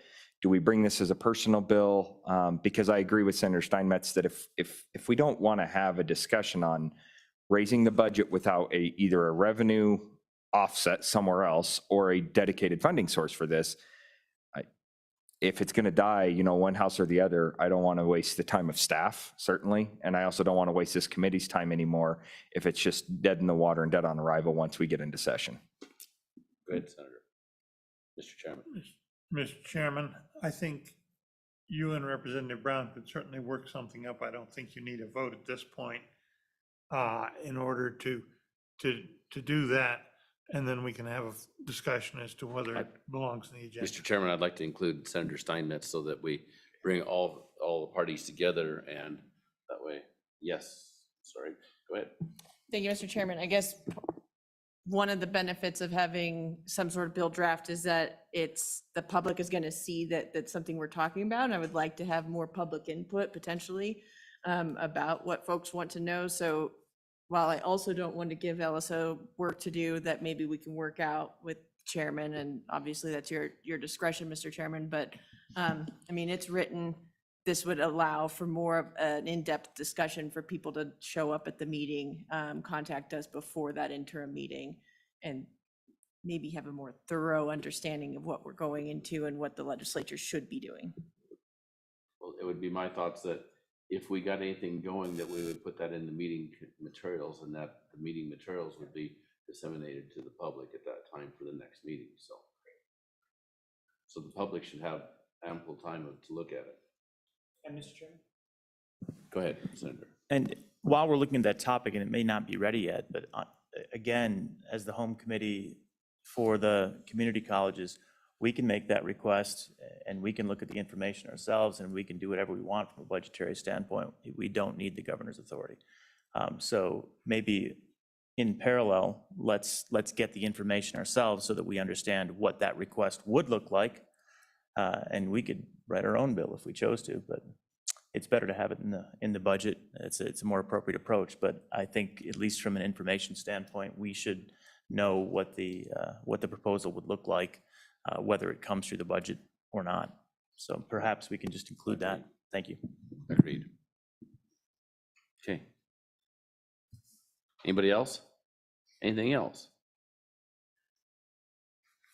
Nothing? Nothing. We are adjourned. 8:30 tomorrow morning. Go team. Where? Yeah. Rocca's Pizza. Rocca's Pizzeria, right over here.